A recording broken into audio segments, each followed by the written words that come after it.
So if this is about competition, let us have competition. Oh, one of the many great quotes from this past year. I'll tell you right. Welcome out to the show, everybody. Welcome to Gamers Council. I'm one of your hosts, WebDave, along with my co-host, RHETRI. How you doing, buddy? Good, Dave. It is New Year's Eve, and I'm old, and I don't have really plans except for being here and gaming right afterwards. Great. Because I don't club no more. I ain't young. So, yeah. I don't know. We'll get the club music going here in a minute. I mean, I got this going on back here. So, yeah, we bring the club to you. Absolutely. And we are blessed to have with us tonight Fuzzy Belvedere. Fuzzy, dude, the man that is on as many podcasts as Boomstick is a week, guaranteed, and a staple along some of the best ones. Fuzzy, welcome, sir. Thank you for having me, guys. It's so awesome to be here with you guys. You know, sending off 2023, which was an awesome year for gaming. Welcoming in 2024.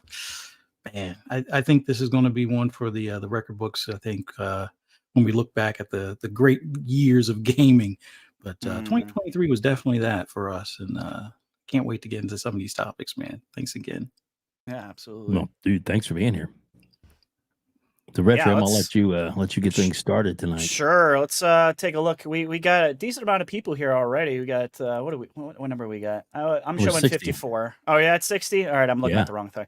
All right, awesome. So yeah, shout out to we got Peeve 1973 out here. Says Happy New Year, everybody. Of course, we got Fuzzy with us. We got Galvinson here, my buddy. Play lots of games with him. We got Talos out here, always Talos.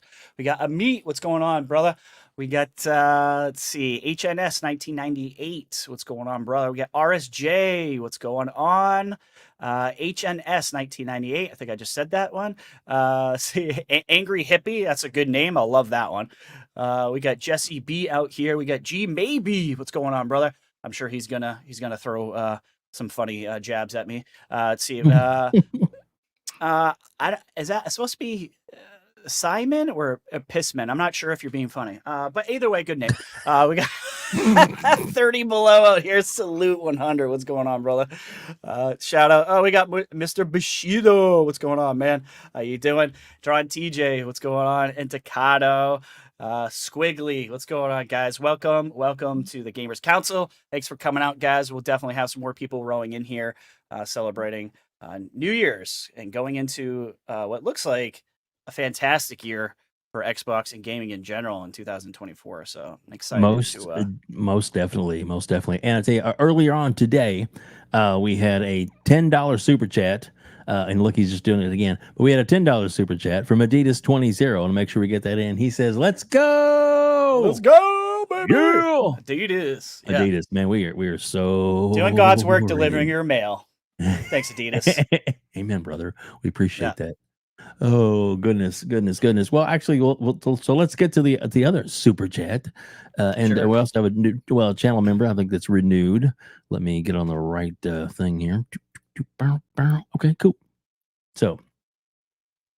Okay, Pissman was right. Sorry, I just got confirmation. He says it's a play on my name, not. Oh, it's a play on my name, not Peace Sim, man. Sorry, dude.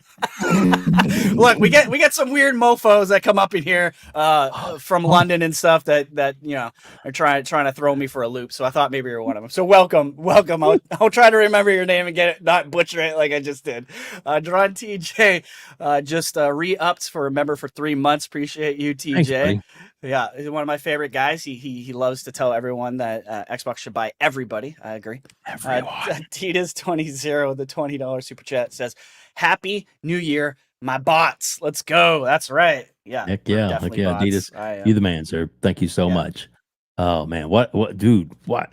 Crazy. We're up to 85 people in chat right. Thank you so much for joining us. We are gonna get things rolling. I'm gonna let RHETRI get things rolling. So I'm gonna tweet this out and post this up real quick while you're talking our favorite topic at first. Yeah. Let's start things off. Fuzzy, you've been here before, but I'll ask you, what have you been playing? Any movies, TV shows, or anything like that have interested you? But we'll start off with games, of course. All right, for games, I've been kind of all over the place. Recently, like last night, hopped back into Diablo 4 again. Was Nice. playing with the blue and PTK Blam, and Oh, I got nice. I think I was like level 52, and I'm like level 64 within the short period of time. So they definitely helped me get some levels on that character and stuff. But season's getting ready to end. They're going to do the updates here soon. But also picked up a couple of games. Got the boys some good Christmas gifts, and they got me an awesome gift card to Steam. So I picked up some favorites for my Steam Deck. I mean, I already had Hades on Xbox, but I wanted it on the Steam Deck without having to do the Game Pass cloud thing. So I picked up Hades, picked up what do you call them? Vampire Survivor, picked up Humanity, and a couple of other games. So Sifu was another one, and then before that, I just started playing. What is it called? 6 Days of Fallujah, which it's going to be a while before they have the AI squad, team members and things like that working. Yeah. But for the most part, if you want like a real, first person shooter simulator or a real war simulator, that definitely it'll make the hair on the back of your neck stand up in some cases. But love the graphical detail on it and just the attention to detail in general that they've done for not only the environment, but having some of the veterans as far as the stories leading up to that event and stuff like that. It was pretty cool. But other than that, was that the one that got all the controversy? Yeah. Okay. All right. Because it was a little hitting too close to home, I guess. Yeah, but they at least in my opinion, although I didn't serve there, I pretty much signed up for just after Desert Storm and was pretty much out of the military by the time that came around. I think they did it justice as far as getting not only the military members that were there both for US and the UK, but they also had interview of some of the residents and some of the people from that region and as far as their experience at the same time, and looking at it from different standpoints and how it all spiraled down to those 6 days and stuff. But it's worthwhile. Not just it's not going to be your Call of Duty shoot everything up type of deal, but it is punishing in the sense that if you're not watching all your corners, buying rooms and things like that, you're going to have to restart. So it definitely gives you a sense of urgency and things in it. But on a lighter side of things, also still playing a good bit of Forza Motorsport as well as Horizon. They've been giving away a lot of cars as far as with the holiday. So if you have, I guess they're like the reward bucks or whatever, you can pick up some of the cars that they have that change every night type of thing. But having a blast with that. And then as far as movies, I forget what it's called, but it's like Leave the World Behind. I think it's what it's called on Netflix. Yeah, I saw that. It's good. Yeah. I thought it was good.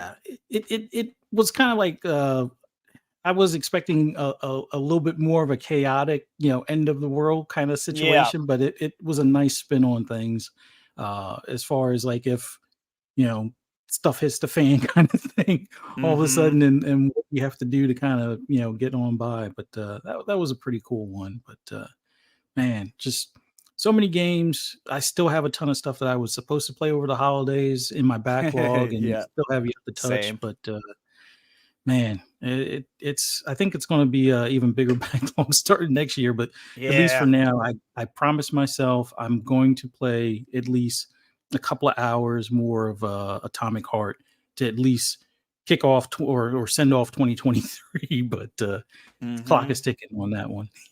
Yeah, I mean it's tough to. Sometimes it's tough to go back to those games that you didn't. I got plenty of games. I didn't finish Atomic Heart either, but I got stuck on a boss, so it was a hiccup in the game itself, and I was just like, all right, I got to move on. There's too much stuff to do. But Dave, what about you, man? What have you been playing, and any movies and TV shows for you as well? Yeah, I've been playing a lot of Diablo 4. I've been trying to get through, stack up as much as I can. I have literally one more day left to play the festival event that they have going on right now. So trying to rack those points up and stack up on a few cool cool items to have around the holidays. So doing that as far as gaming goes. Got a few other games gifted and stuff like that, for my wife and stuff that we'll play together, like Monopoly and stuff like that. We download them, make sure everything is cool with them, but we haven't really tried them out yet. But I'm sure we'll probably get to some of those tomorrow night. We'll have a little game night kind of thing, have a little fun. Mm-hmm.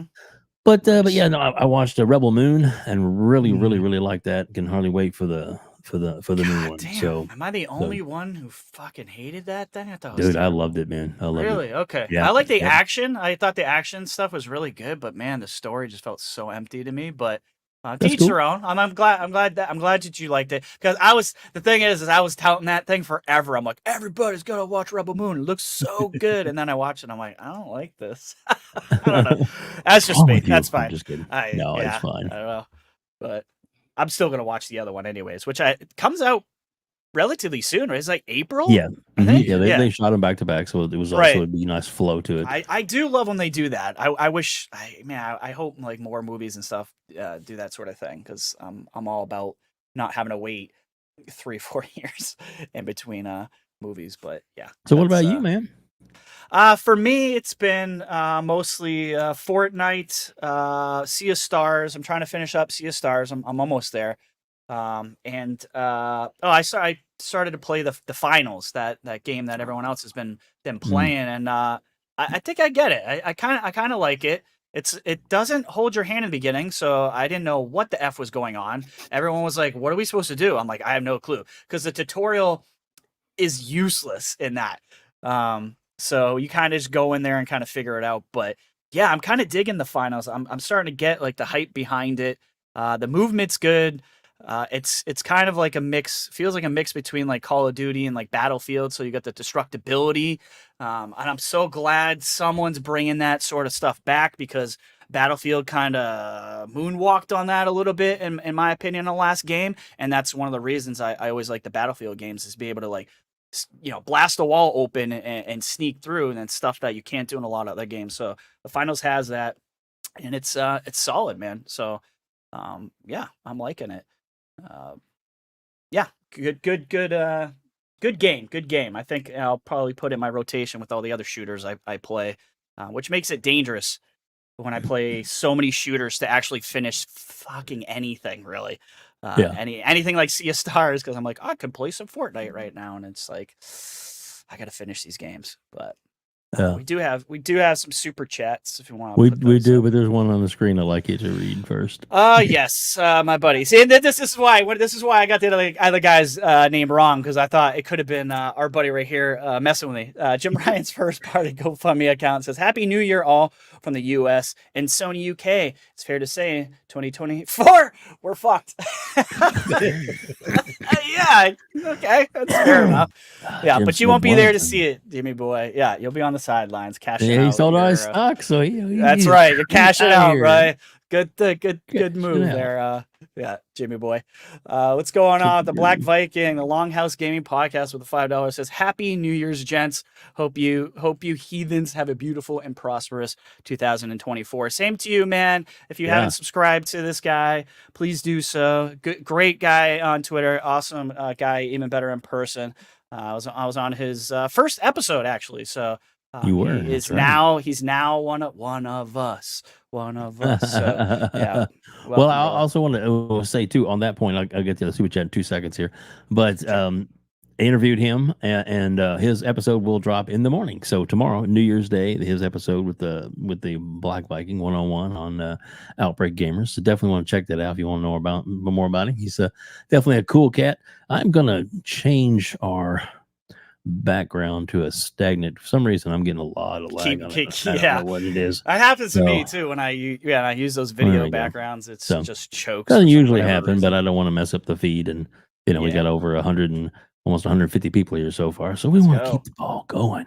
So yeah, so let me get to that other super chat for you to read. Oh, and another one. Oh Lord, absolutely. This is awesome.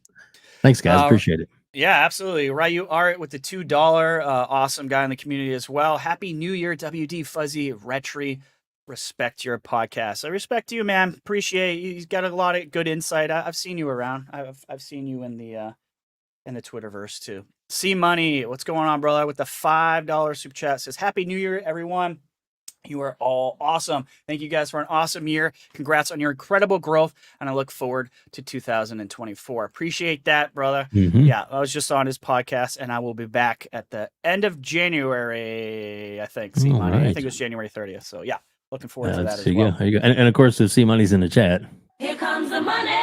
Here we go. Money talk. Here comes the money. Got to play that, you know.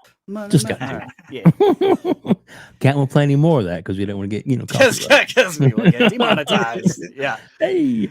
Oh goodness. But yeah, welcome out, everybody. Thank you all for being here, and we're definitely going to get into it. There's so many cool subjects and topics to talk about tonight, and a few of them we'll hit on and head on out from. But there's, you know, let's Retro. What do you got up first, buddy?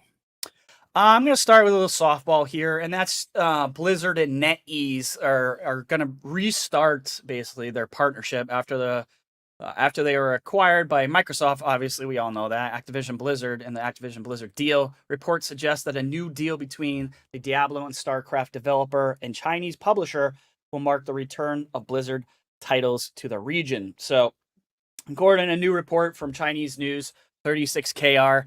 No, I have no clue what that is. Blizzard and NetEase have struck a new licensing agreement to return to the country. The Diablo developer was reportedly in talks with multiple Chinese publishers before ultimately renewing its partnership with NetEase. Not surprising, NetEase is a giant. So Chinese laws require foreign studios to partner with a local gaming company in order to acquire a license to operate within the territory. So I just thought this was interesting. It's just like another thing where you got Microsoft kind of expanding out and making sure that they are still relevant in Asian territories. So I don't know if you guys had anything to add to this or any pointers or whatever that you wanted to say on this whole new Chinese deal with NetEase, which they've done before. This is not the first time. So, but I'll go to you, Fuzzy. Is anything you want to add to this little story here? Well, I think it comes at like a perfect timing with Kotick being, ousted before the end of the year. A lot of people were saying that too.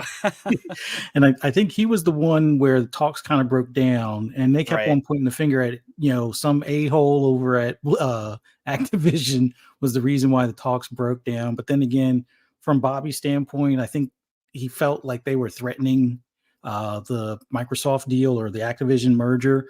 Because they were like, oh, it'd be a shame if, you didn't have somebody here in China to help you with this, their equivalent of like the FTC or something. So I don't know who stepped on whose toes first or peed in somebody's Cheerios kind of thing. But it's good that Bobby's gone and that this deal is back in place. Although I know China also changed some of their rules about the amount of microtransactions and hours played. So they're kind of cracking down on some stuff, but at least, there's another, outlet for these games to be played, by more people. And to my understanding, World of Warcraft and Diablo and Overwatch were pretty popular over there. So big time to have them back out there is awesome to see, get those fans back engaged. So. Yeah, 100%. She maybe said, Bobby said he felt threatened by NetEase, the CEO. It's ironic that Bobby threatened one of his own employees in a similar manner. Yeah. And we'll definitely be going over that a little bit too, because I think we should celebrate the fact of Bobby K leaving and maybe what that means for Microsoft and Activision and Microsoft employees in general now. But yeah, it's interesting. Anything you want to add to this, Dave, on this whole NetEase, deal that they have going on with Blizzard? Well, it's definitely something that they need to have in place. It's definitely something that going forward, it needs to be a market they need to be into. And it's just something that's, Microsoft is going to do what they can to get things done. And plus their relationship, with the country, and as far as doing other, dealings and things like that, it puts them in a good position to mend those fences quickly. And it looks like they did. And because overall, it's good for us as gamers if they're able to be in more places and just than just here. So it's a good thing. It's positivity all the way around. Yeah, absolutely. 30 Below says StarCraft is huge over there. Absolutely. That is Oh, definitely yeah. one of the territories. StarCraft is not a You know, joke. the only thing I've heard that may be iffy is that I don't know if the original servers are got wiped, so like everybody have to start from scratch, or if they're able to to re-implement the servers there. Hopefully, there's some kind of backup. But even if they had to start from Good scratch, point. I have a feeling those people that are addicted to those games will be able to get back in it pretty quick. So, Yeah. but yeah, I just hope that they definitely have the servers backed up somewhere. Yeah, I would hope so, but you never know these days. Yeah, but yeah, I thought that was a cool story. It's more money in the pockets of Microsoft.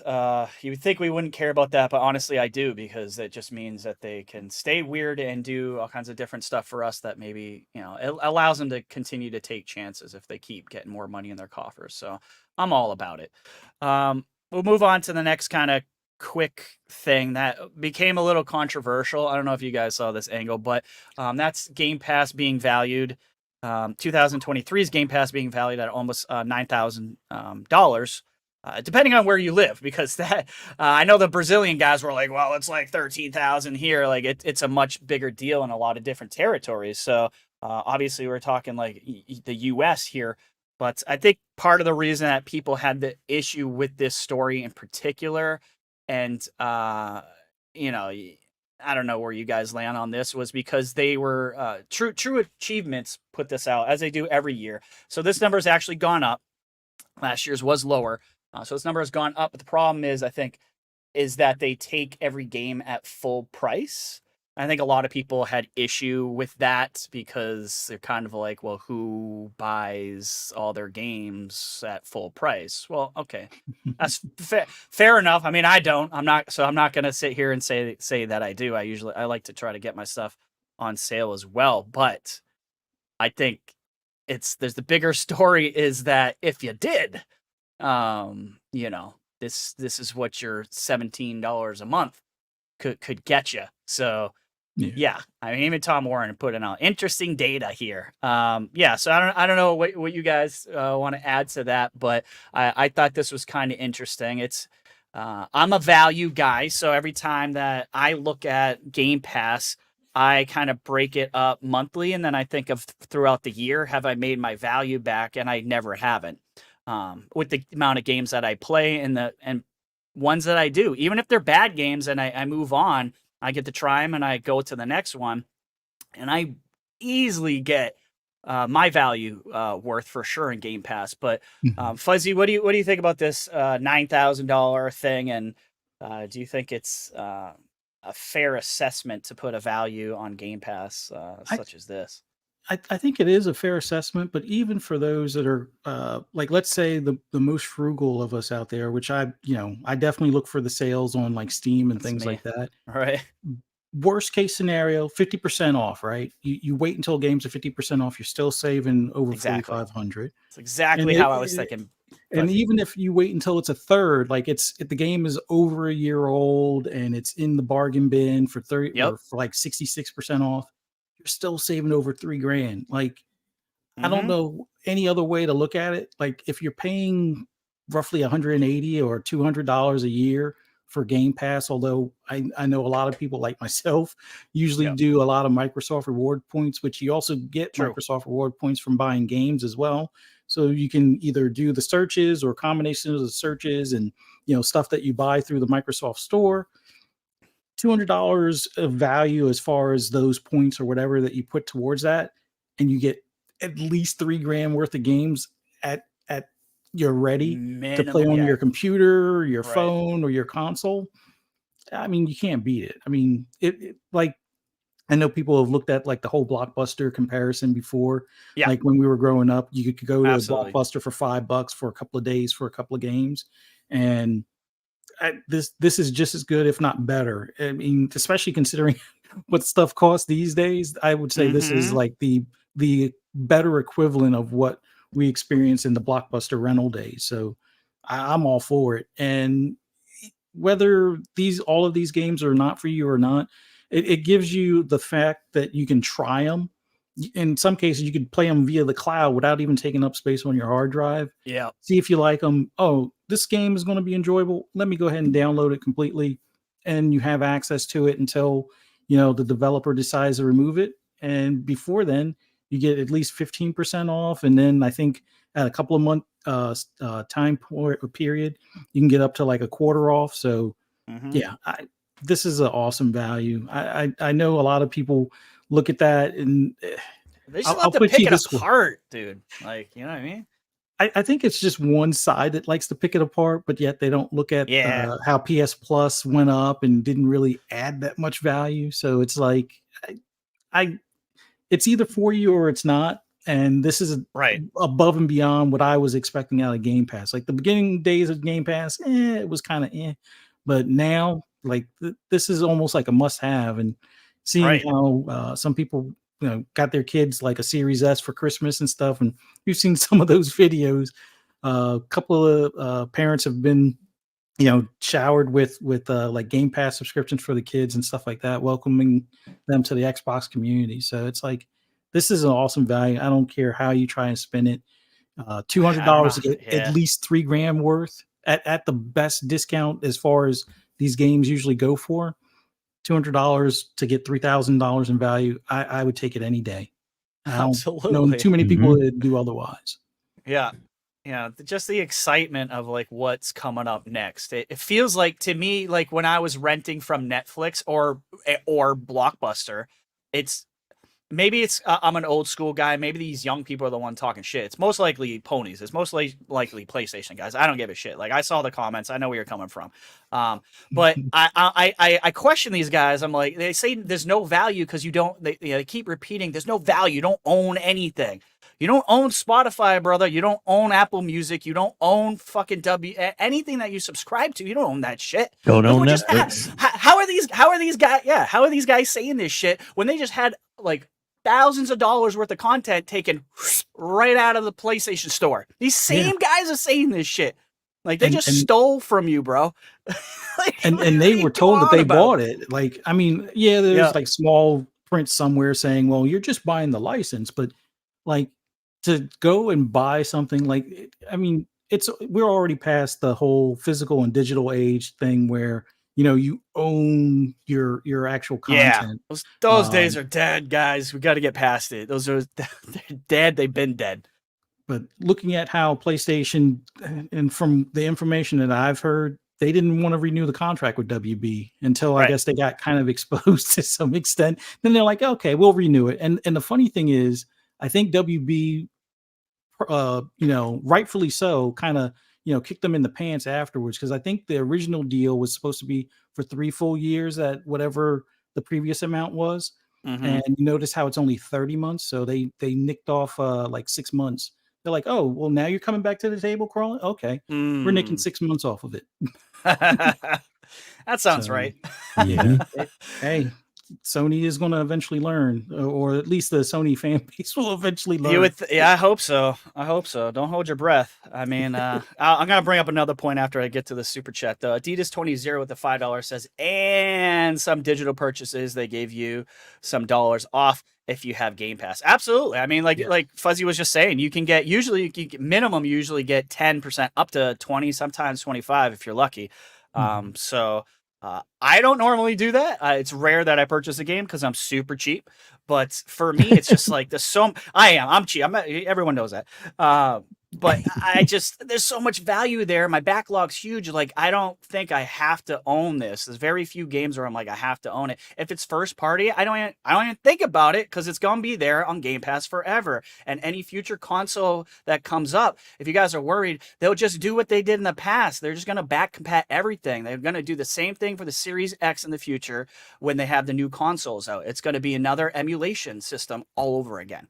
You know what I'm saying? So, but what was funny, I saw like a lot of the guys praising up and down was the last PS Plus added that had Evil West and I was laughing my ass off. These guys were touting like, oh, we got Evil West and Requiem. Like, look at that. Look at the value of PlayStation Plus. And I'm sitting here going, are these motherfuckers for real? Is Are they seriously doing this right now? They That is forgot we got every day one. month that is every month that we get stuff like that, bro. Every month, plus way more than that. You just touted 2 games. We get like some months we get like 20 games. What are you talking about? So I'm, And those 2 games like, we got day 1. we got in Game yeah. Pass. So I mean, great games. Don't get me wrong. Like I'm happy for them, but they're acting like it proves to me they're not looking at the other side. They're not looking at how greener the grass is over here, because I'm just like, that's all the time over here. That's every day over here, bro. Like, what? Good for you. Out of the last 8 months, you got 1 good one. Congratulations. Yeah, welcome to what it looks like Game Pass on a daily. But yeah, Dave, anything you want to add to this Game Pass, the value of the 9,000? I mean, it is a good deal. If no matter how you slice it, it's something that you're going to be able to find something. They have such a variety. I love that they advertise. They have like over 100 games. And literally, if you go and count right now, there's almost 500 or more games in there right now. And then not only 100%. that, but if you get Ultimate, you get the PC versions as well. Some of those. Yeah. And then plus you can stream with the cloud if you have Ultimate, which is handy, very handy.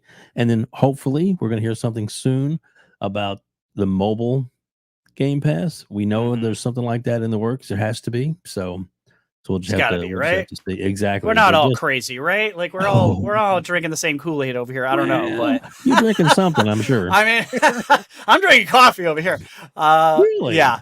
What's up? Yeah, I do. I need to stay awake for tonight. Joey in here saying, "Good evening, everyone. Good evening to you too, sir. Bring the sauce as usual."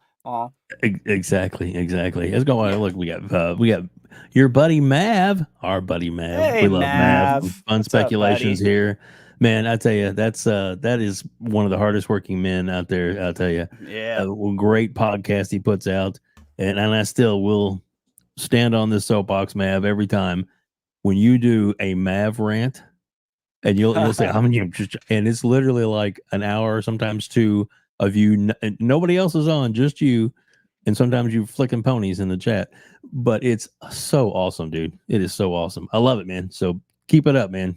Great job. Absolutely. And the last Thursday's episode of PM in the PM, priceless, man. It was absolutely great as always. So there you go. So sorry, I didn't mean to derail the show, but sometimes, man, we got such amazing people. We gotta shout people out when we see them. Exactly. 100%. Exactly. Oh, and Psychonauts is in there too, who's also a panel member on a few of Fun Speculations as well shows. Yeah. So go ahead. Yeah. Absolutely. On this topic though, I do think it's a great value, and it's something that's like the values I think is going to continue to grow. I think we're going to get more and more, especially the more first party things get in there. I know, guys. At some point, ABK stuff is going to drop. Some of it, Activision, some Blizzard for the PC stuff, dude. And when that happens, oh my goodness, there's going to be so much. Gonna be fun on Twitter. I cannot imagine. I can't wait. Day one. I'm so excited. Day one. Hopefully it's this year, but day one, day and date, Call of Duty drops in Game Pass. Oh yeah, dude. And people are like, all these people are buying PlayStations and PlayStation's selling. Yeah, the ones that are buying it are the ones that don't know any better, because I agree. Exactly. And I completely agree, Dave. So they're gonna go. There's gonna be some regretful purchases. They're gonna be like, Wait, what? Like, because dude, there's a lot of people who still have no clue about this ABK stuff. They don't know what the hell's going on. Like a lot of casuals just don't know, which is fine. But they're gonna find out and they're gonna go, shoot, dude, they might have made a boo boo. Yeah. I'm telling you, and I really think I haven't heard anything, so I don't want anybody saying that. This is just the way Microsoft is speculation. Exactly, speculation down map. The way things are setting up, though, it really seems like they are going to have a mega. I don't know if they're going to do a Super Bowl ad. I doubt that, but they have the money to. Oh yeah. But I think that they're going to really do a heavy mega blitz on Game Pass and make it those simple ones, where it's like, if you have Game Pass, you get all this every month. it's included. And it's available here, here, and here, and here, here. There you go, Mom. Perfect Christmas gift for your kids. You know, kind of what? I'm telling you, man, it's going to be. People have no idea what's coming. It's going to be the tidal wave. The tidal wave is coming. And -0 brings up a good point, and I completely agree with this. We've seen it before in the past with other brands. He says brand recognition is selling those consoles over any other reason, and I absolutely agree. You know, going from the PS4 to the PS5, they got automatic sales just based on their history. So, which is fine. You know, they earned that and they got that. But things are changing, man. So, it's gonna be interesting covering gaming news and stuff going forward, because things are gonna even out. I think maybe even quicker than even I imagine. But yeah, it's gonna be interesting. Kay Asante says, "Happy New Year, folks." Yes, absolutely. Welcome, Happy Kay New Year to Asante. you, Kay. What's going on, brother? Yeah, it's fun. It's I love covering Game Pass because it just gets better and better. To try to get people, convince them, because I try to convince people to get it, because I just think it's an undeniable value, and a lot of people are like, when they ask me like what's coming out, they're like, what? That's coming out? Like Remnant 2, that just came out 4 months ago. Yeah. Yep. Like, hey, welcome, welcome to big leagues, man. And RHETRI, I think you, with your specialty niche on your channel that you do covering Game Pass and other news as well. But I think you are going to be a busy man this year. Yeah, I'm honestly a little scared. No, it's like someone said in the chat, like, I got too many games to play. I can't handle it. But yeah, this year is going to be crazy busy for me. But I'm looking forward to it. So channel it's growth, man. Channel's going to get big. I guarantee you. Absolutely, blow up. Absolutely. Adidas 20 with the $5 says, I hope Sony sell 50 million copies of COD. That 70-30 split will help fund Game Pass. Hell, put on PS4 also. LOL. Absolutely. Yeah. Hey. Give it to everybody. I'm just gonna get that big old bag. So talk that shit, Adidas. I love it. Absolutely, TTS, buddy. Yeah, he's definitely here for that, and I appreciate that. So the next thing we're gonna go into, and I don't know if this is true, but I'm hoping to will it. We've been talking about this for a while, and that's the Banjo-Kazooie rumor that just popped back up. I feel like this keeps coming back and back and back.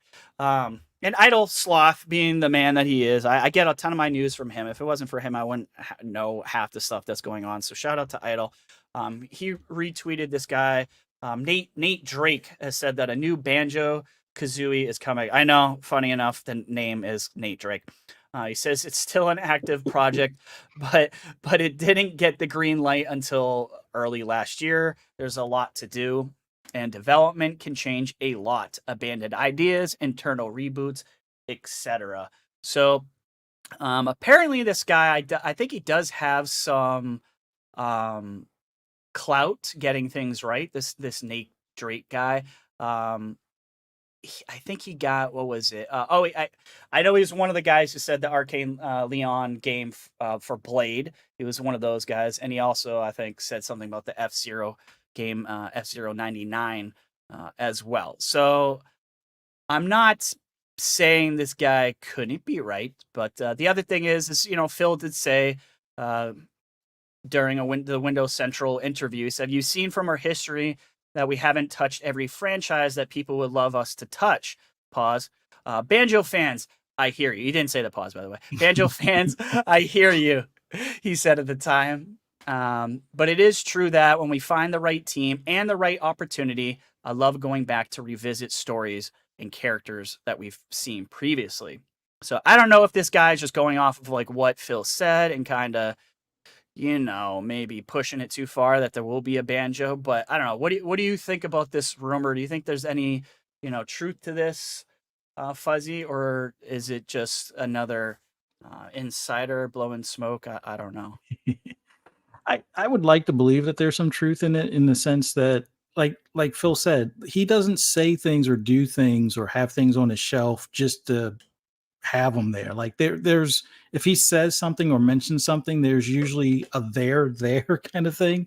So the fact that he acknowledged that he hears the Banjo and Kazooie fans is that it's probably similar to what we experienced with the whole Killer Instinct deal, where it's like you have to have the right studio do, or handle that IP in a way you would like.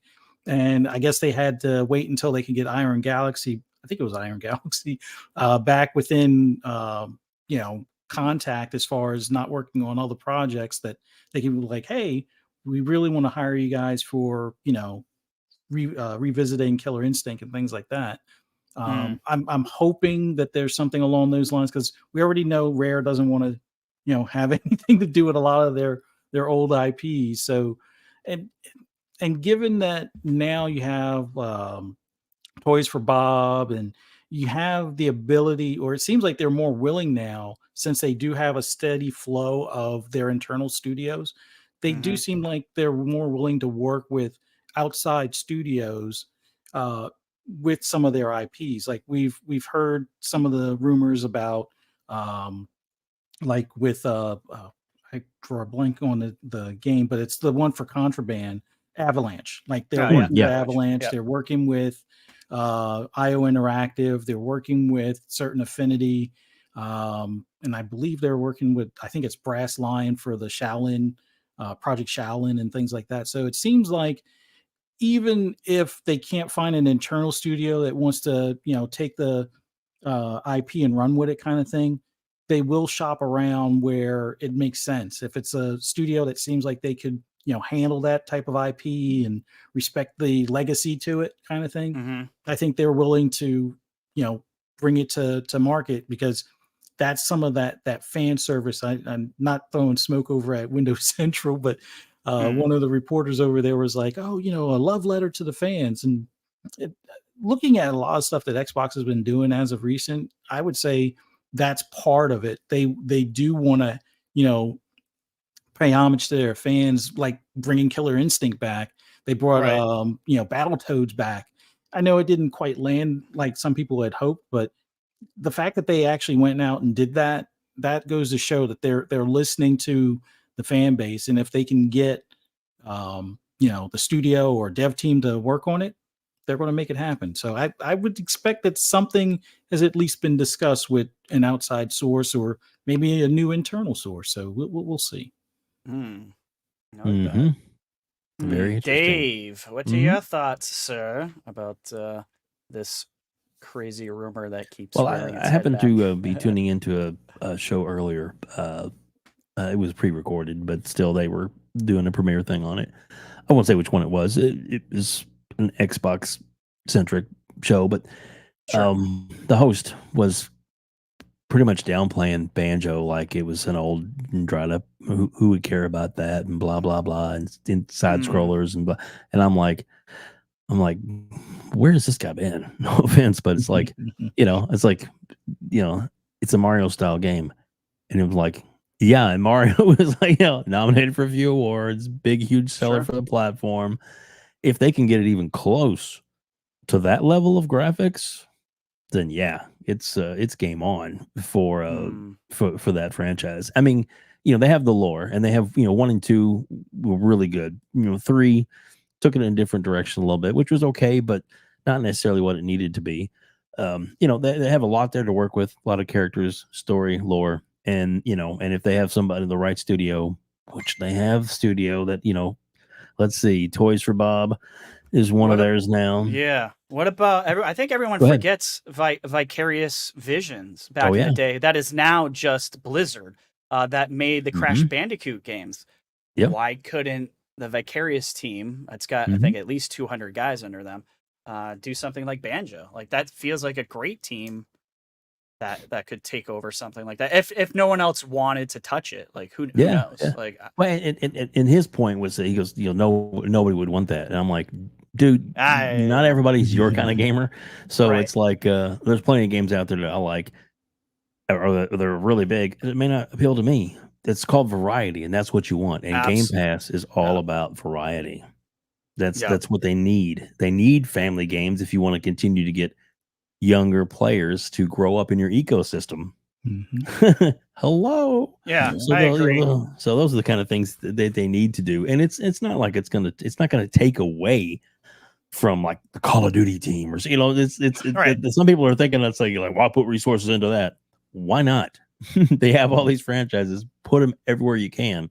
Bring on more teams. Let's hire more people. I do want to throw up this a quick membership chat, and then we can continue. Yeah, absolutely. Spartan, Spartan 661. Happy New Year, everyone! I'm so excited what Xbox is going to do this year. Speculation is an all-time high at the moment. Xbox fans enjoy the ride. Yeah, there's plenty of speculation, and we're going to do some of that very soon, actually.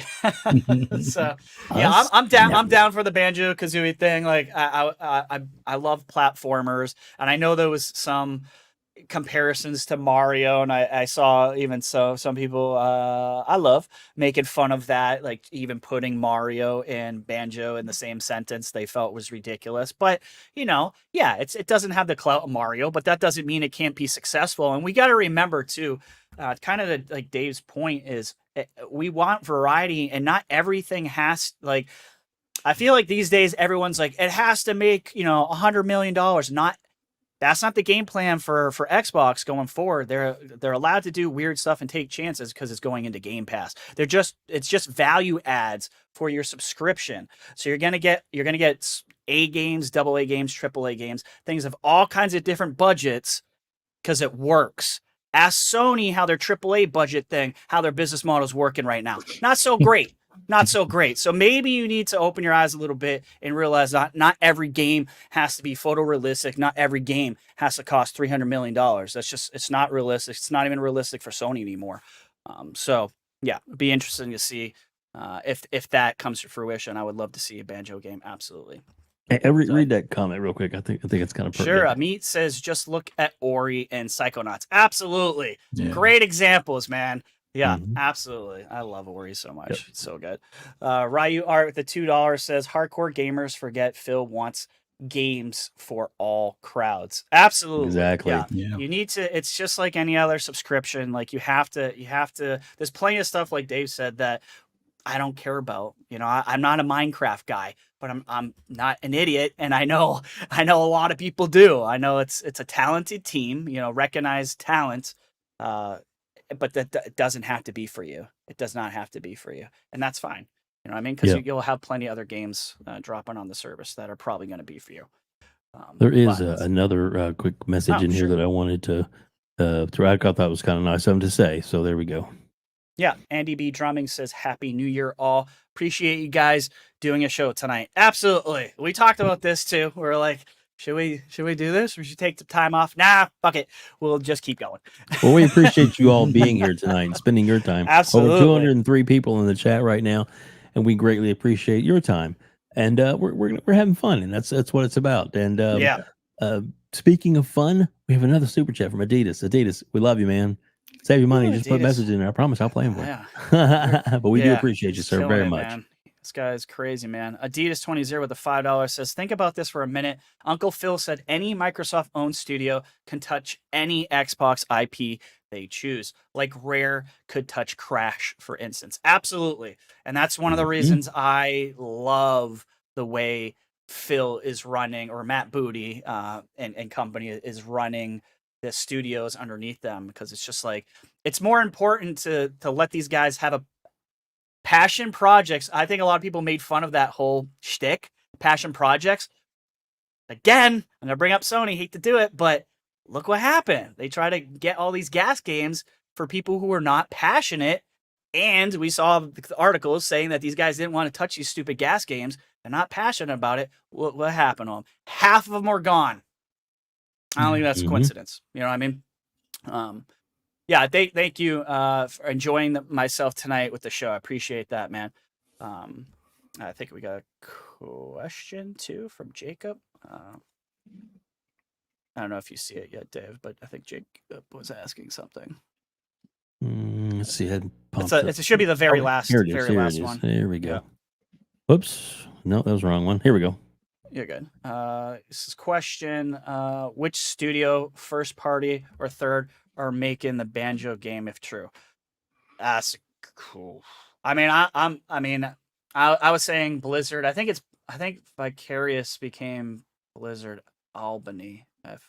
I can't remember. I think it was Yep. Blizzard Albany. So that's who. I mean, it would be it would be Toys for Bob, but I'm not sure if they would do it. So I'd be okay with Toys for Bob or what was Vicarious, which is now Blizzard Albany myself. But do you guys have any ideas of who you would like to see take on Banjo? In So in a many to weird choose way, from. I'm wondering which studio that's not first party did the Lucky's Tale stuff. Oh yeah, Remember? yeah. I know what you're talking about.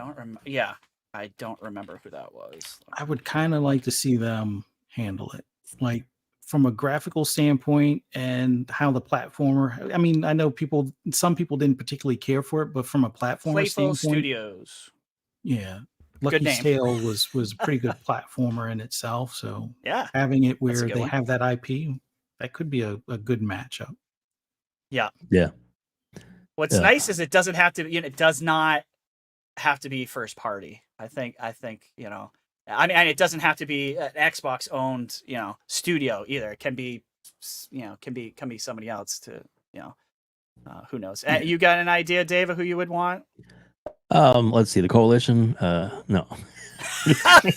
That'd be a very bloody Kazooie. I would love that. Banjo and the Bird. It'd be different. Yeah. Chainsaw. Imagine teeth. like a Gatling gun, a rocket launcher, Exactly. chainsaw. He just chucks Kazooie at you, just like literally kills you with, just beats you over the head with Kazooie. Oh man. Oh my goodness, we got a couple of supersets chipped in for Yeah, that one. so Oh, Dave's Lord. literally choking to death right now. His own funniness. That was good. I like that. Tina's 20 with the $2 says, "It's okay, Dave. I'm on day 52 at work. Money no issue." What, dude? For real? Well, Wow. we do appreciate you, man. And day 52, I guarantee it. He's a postal Jesus. worker, and we do appreciate your service because it is hard getting out there, getting that government work done, and we really appreciate everything you do, and your passion for gaming is second to none, sir. So thank you so much. Absolutely. We appreciate 100%. you, man. Thank you, Adidas. P. Simon, that's how I'm going to say it. $5 super chat says, "Thanks for the entertainment tonight.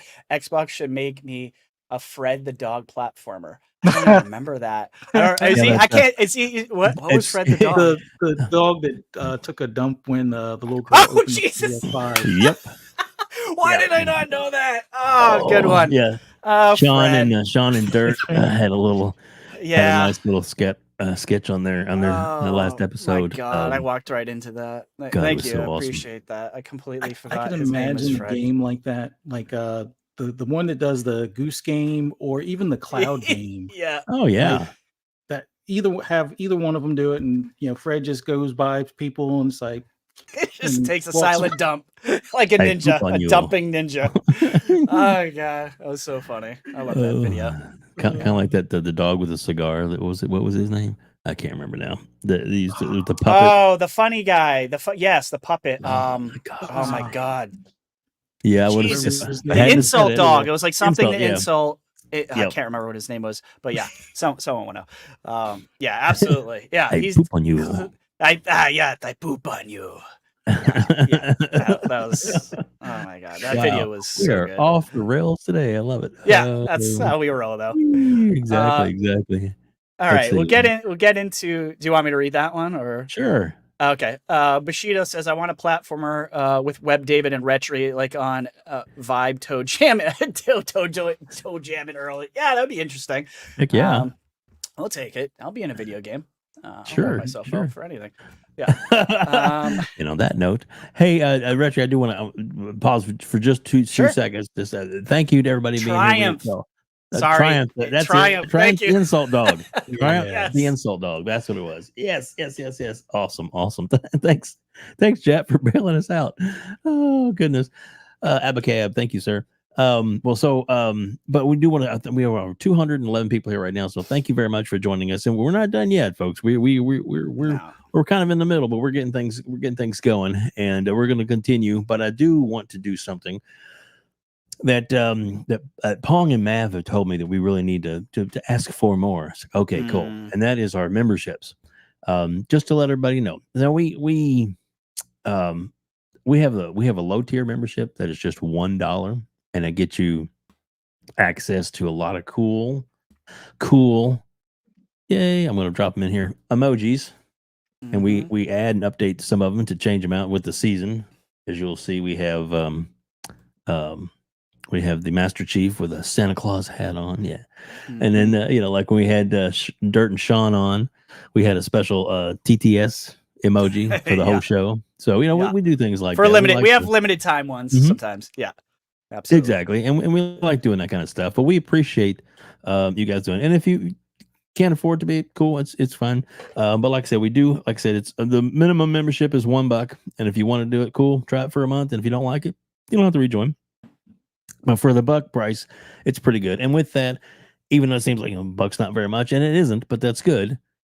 We like it because it enables us to do what we call a member show, which we're going to be doing one in January, and that'll be basically a show on a Saturday where we try and get in guests that we normally can't get on our Sunday night show. I know people that are like I have in the works, not confirming yet, but people I have in the works, so like Fonzarelli, trying to get Fonz on.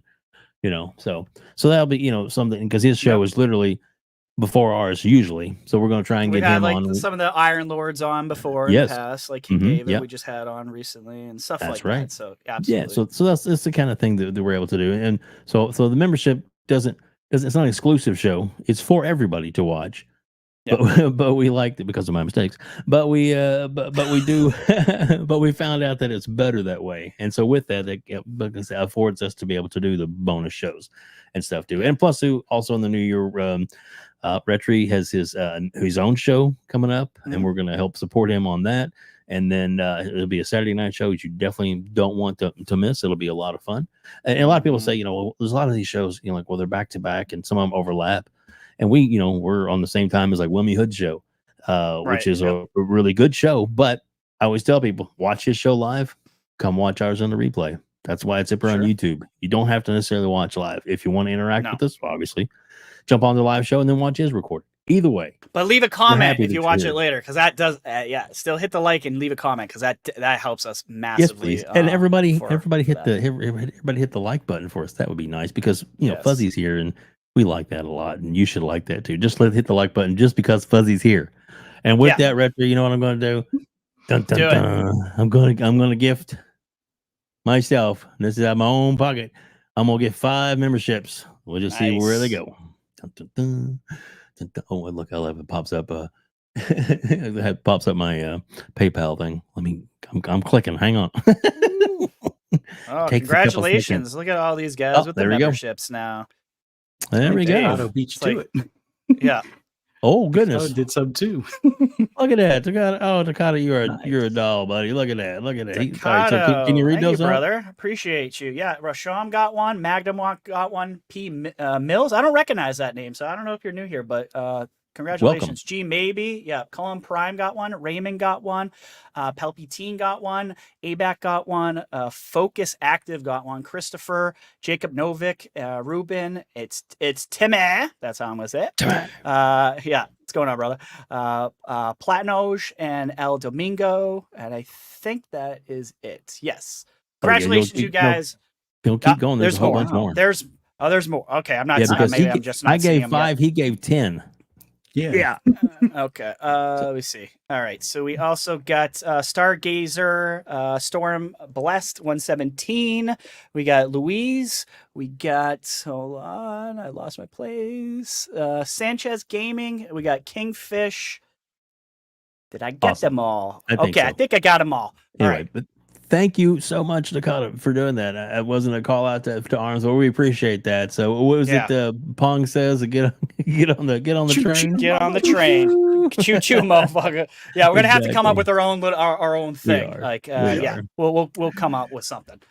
Well, that's awesome, dude. That's awesome. All right, so where we I derailed the show. So where are we going now? Now we're going to kind of the meat of the show, kind of the more the fun stuff, I think. The meaty. And we want to talk about some of our favorite games, our top 5, I guess we can do from 2023. They don't have to be Game Pass related. Some of mine are not, but we'll kind of go around the horn and kind of talk about our favorite games that came in the past year. This is a tough one, and we had to do top 5 because we couldn't do, there's just so many games that came out. But I'll start RHETRI? with, yeah, what's up? I do want to start with our guest, obviously, but I want to say, if you're in the chat, put in your top 5, and I'll bring them up on the screen. You don't have to do a super chat. Absolutely. Just do a regular, drop in your, even if it's your 1 or 2 favorite game for the year, that you think are like your favorite or the best game, and it can be any platform. We're not discriminating here, so please put in there, and I will bring them up on the screen as fast as I can. So go ahead, RHETRI. Sorry. Yeah, no, absolutely. Yeah, let us know, guys. Like, what were some of your highlights this year for sure? We'll start with you, Fuzzy. Why don't you just give us one, and I'm gonna kind of go around the horn, and until we're done. 5 rounds. 5 rounds. Yeah. Okay. Well, I have a gut feeling this one might be repeated throughout these rounds. Probably. So that's why we're doing one at a time. for me, probably the biggest standout, and I know I'm a racing guy, but I'm not going to put this as the first one. I'm going to have to say Starfield, and the reason being, it's the only game this year that had me on the fence of not starting Motorsport on day one. Like that's a big deal, folks. You said that, that's a big deal coming from Fuzzy saying that, because we all made fun of him. He said he was going to do that, and I'm like, I don't believe you, sir. No, but that I was never really into Fallout 4. I tried it a couple of times, just didn't grab me. Never really bothered with Skyrim because not really into the high fantasy stuff. But being a sci-fi guy, and being that it's in Game Pass, and a lot of people are like, oh, this is going to be a great RPG, and haven't really played any great RPGs other than I think the last one was Cyberpunk prior to that and stuff, and I'm like, all right, I'll give it a try. And almost immediately, the fact that you can follow the storyline or just go completely left and do completely different things, and that there's different factions you can join. There are different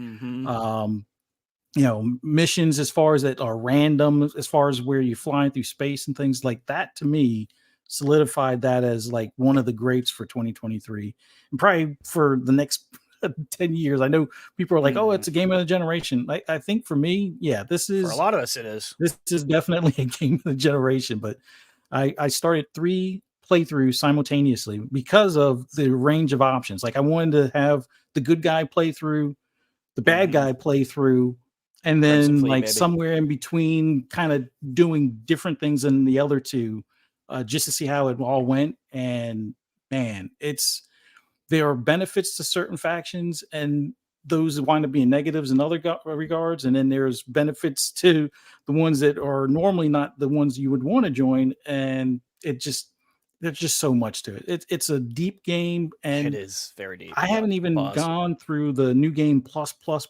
Like, I walked away from the original new game plus thing and decided to do some stuff. And then I went through and did the new game plus, and it's like, you get to do different stuff on that other playthrough, and then that can affect how everything interacts. Or you can take the step back, look at the world, and see things that you didn't notice on your first playthrough. Like that game just has so many, well, put it short, it has so many levels to it that it's a phenomenal game, and it's well above what I even expected. Like, I expected something that would be fun, but not that much fun, like, or that much of a grip to the point where it's like, oh yeah, I want to play this another 4 hours, and then 5 hours later, oh wait, I want to fly to this other planet real quick. I want to try this other mission here and do this other side thing here. Yeah, that game was awesome. That's the top of my list for 2023. Very nice. Good pick. Yeah. I will go next. Let's see what was in my and I can do this one quickly because this was my number 1. It's Starfield, because of everything that he just said. Go ahead, Dave. Ditto. Starfield for sure. I still love jumping on and playing it, and and with the new stuff coming, which is going to happen this year as well too, the add-ons and things like that. It's just going to reinvigorate and continue. Like I said, it was MPD for the month it came out, number 1 game in sales even though it was on Game Pass, number one in Ooh, sales game. Ouch. You Big, used the S word. big, huge selling game on Steam as well. And even though some of the people that said they didn't like it or gave it a bad review after 400 or played 400 to 800 hours of the fucking thing, like because you're 400 hours later, clearly a lunatic. I guess there's nothing else to do. I'll give it. Yeah. Well, I'm sorry. Spider-Man was what 10 hours? All right. Yeah. Cool. And you. Whatever. So, if they were brave enough, I would invite them on this show because I want to know what are they smoking the same meth as Dreamcast guy? Like I just don't understand how you could possibly do that. I think you leave them with a bloody nose. Oh Lord, have mercy. They just love torturing themselves. Apparently, It's so weird. What a I'm gonna weird keep thing on to playing do. this 400 That's a hours good one. later. Yeah, I didn't like RoboCop. This. Yeah, definitely. A lot of people saying RoboCop, man. I gotta get on that one too. A lot of people are really loving that game, so just so much to play. But a lot of good choices here. A lot good Mitchy Poo. I love to see Midnight Suns in there as well, and some games that a lot of people aren't on some of their lists to get shown here. So I've seen Sea of Stars, good call out there as well. Atomic Heart from G Maybe, good call out right there. All right, well we're back. We went really quick around that one. Came right back to you, Fuzzy, so you can steal another one of our answers after I say that Angry Hippie became a YouTube member. So welcome, brother. Love the name. Welcome to the council, buddy. Yeah, there's definitely going to be some same answers here because we just all have good taste, apparently. I don't know. Hey, read this real quick, will you? Sure. Grumpy Shaman says, thanks for the stream and entertainment for those of us lonely people on this day. Absolutely. And honestly, like Grumpy, it's one of the reasons why we decided to do this. I talked to Dave about this. I'm like, I want to we want to help out the community and be there on a day that where maybe other people are celebrating and you get a little bit of FOMO, and just, come on, hang out with us, and maybe you guys can game with us afterwards and stuff. But you're never we're here alone for in the this community, buddy. You're never alone. That's why I love this community. You are never alone in this community. So reach out if you need to talk to somebody, us. hang out. Yep. And I'm not saying that's what he's saying, but I understand. Sometimes the loneliness can hit you no matter what, and no matter 100%. Even if you get a house full of people, sometimes you're like. Yeah. Just not on the same sometimes you don't want to be there with those people. You can be lonely even with your family there. Well, maybe not on the same plane or the same, same conversation. Yeah, exactly. Yeah. 100%. So, absolutely. All right, Fuzzy. Let's go to your no, in no order. We're not doing this in any order, guys. So it's not like although Starfield was my number one, that's just coincidence. But Fuzzy, what else you got? Well, I think this one's going to technically be my number 2 as well. Okay. And it's Forza Motorsport. Like, I know I probably had some, apprehension as far as like the not having all the tracks that I was hoping for at launch, but in the grand scheme of things, they delivered on the feel of racing on the track. Like, I think that's the biggest thing. And people poke fun at them about the whole built from the ground up because there's some cars that were carryover, some elements from the tracks that were carryover and stuff. But for the ground up term, as far as what I take from it, it definitely feels a little bit more grounded in reality in comparison to the way Motorsport 7 was. So the handling of the car, going into the corners, hitting the curbing, or just, making it so that the tire wear makes more of a impact as far as how the car gets through the race, or even having things like pit strategy, the amount of fuel that you're consuming in a turbocharged car versus a naturally aspirated car, and things like that. Like all of the realistic aspects they nailed. And that's why that game is like my number 2 for most like the best game for 2023 as a racing fan. Yes, I know I mentioned Starfield as my number 1, but they definitely knocked it out of the park with Motorsport. Yeah, it doesn't have all the tracks I want, but they're supporting it for probably the next 5 to 10 years. And they're over, like, it's only 2 or 3 months old, and they've already added 2 additional tracks, and I think like 20 plus cars. So it'll be a different animal a year from now, and it'll have a lot more of the things I'm looking for as well. But as a baseline to start with the handling, they knocked it out of the park. That's my number 2 game of the year, or my very good. The greatest games to me this year for 2023. Yeah, absolutely. I agree with you on the handling. I don't play like a ton of the racing games, but I did do some comparisons, and I felt like I mean, a lot of people were making fun of the other game that was basically on a popsicle stick, and and that cannot be more true. I was watching, and I was like, "Holy shit!" Like, yeah, it makes you appreciate motorsport a little bit more with the handling and how it feels a little more true to life. But yeah, I enjoyed it, and I'm not big into that series. I'm more the Horizon type of guy myself, but I thought it was very solid, and it got I feel like again got a lot of unnecessary hate in my eyes. It kind of like whatever, it's the internet. They're gonna do their thing, but great pick there. I love that one. I'll start with my second one and staying with RPGs. And for me, that would be Hogwarts. The biggest travesty of the VGAs I've maybe ever effing seen. Not to be in any categories when you're like one of the best selling games of the entire year. Just boggles my mind. Never mind just one of the best games, period. But Hogwarts Legacy was just, I don't know, it felt special. Yeah, I'm like a Potter fan. I'm not like a crazy Potter fan, but I felt like the world was really, really fleshed out and it was really well done. It was kind of like Hi-Fi Rushes. It was just like a feel-good game. You know what I mean? I thought the combat was super solid. I liked the way that they implemented the different powers and stuff and how they used it like on the controller itself. So for me, Hogwarts Legacy, fantastic game from a studio called Avalanche, the other Avalanche that no one really ever heard of. This studio just kind of came out and just nailed it using I think it was Unreal Engine 4, I believe.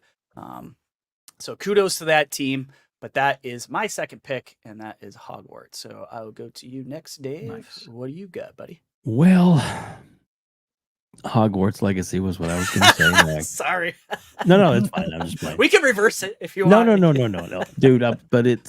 Dude. I mean, if you look at the list that you put up is when you check like what was the games played or whatever on Game Pass and all that. 270 something hours, I think I put in that.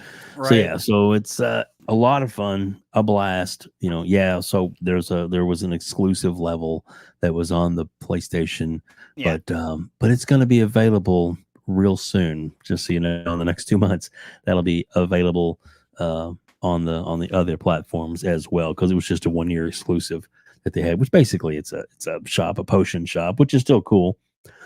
but yeah, so those that will be available if you still want to get back into it and play it. I still haven't completed the game. I just have so much fun just going around doing all the stuff, but I definitely need to get back to the main story and just knock it out, as it were. Go ahead and finish up the thing. But so many good games, sometimes it's just hard to stay on it. But yeah, it was definitely a travesty that it didn't get nominated.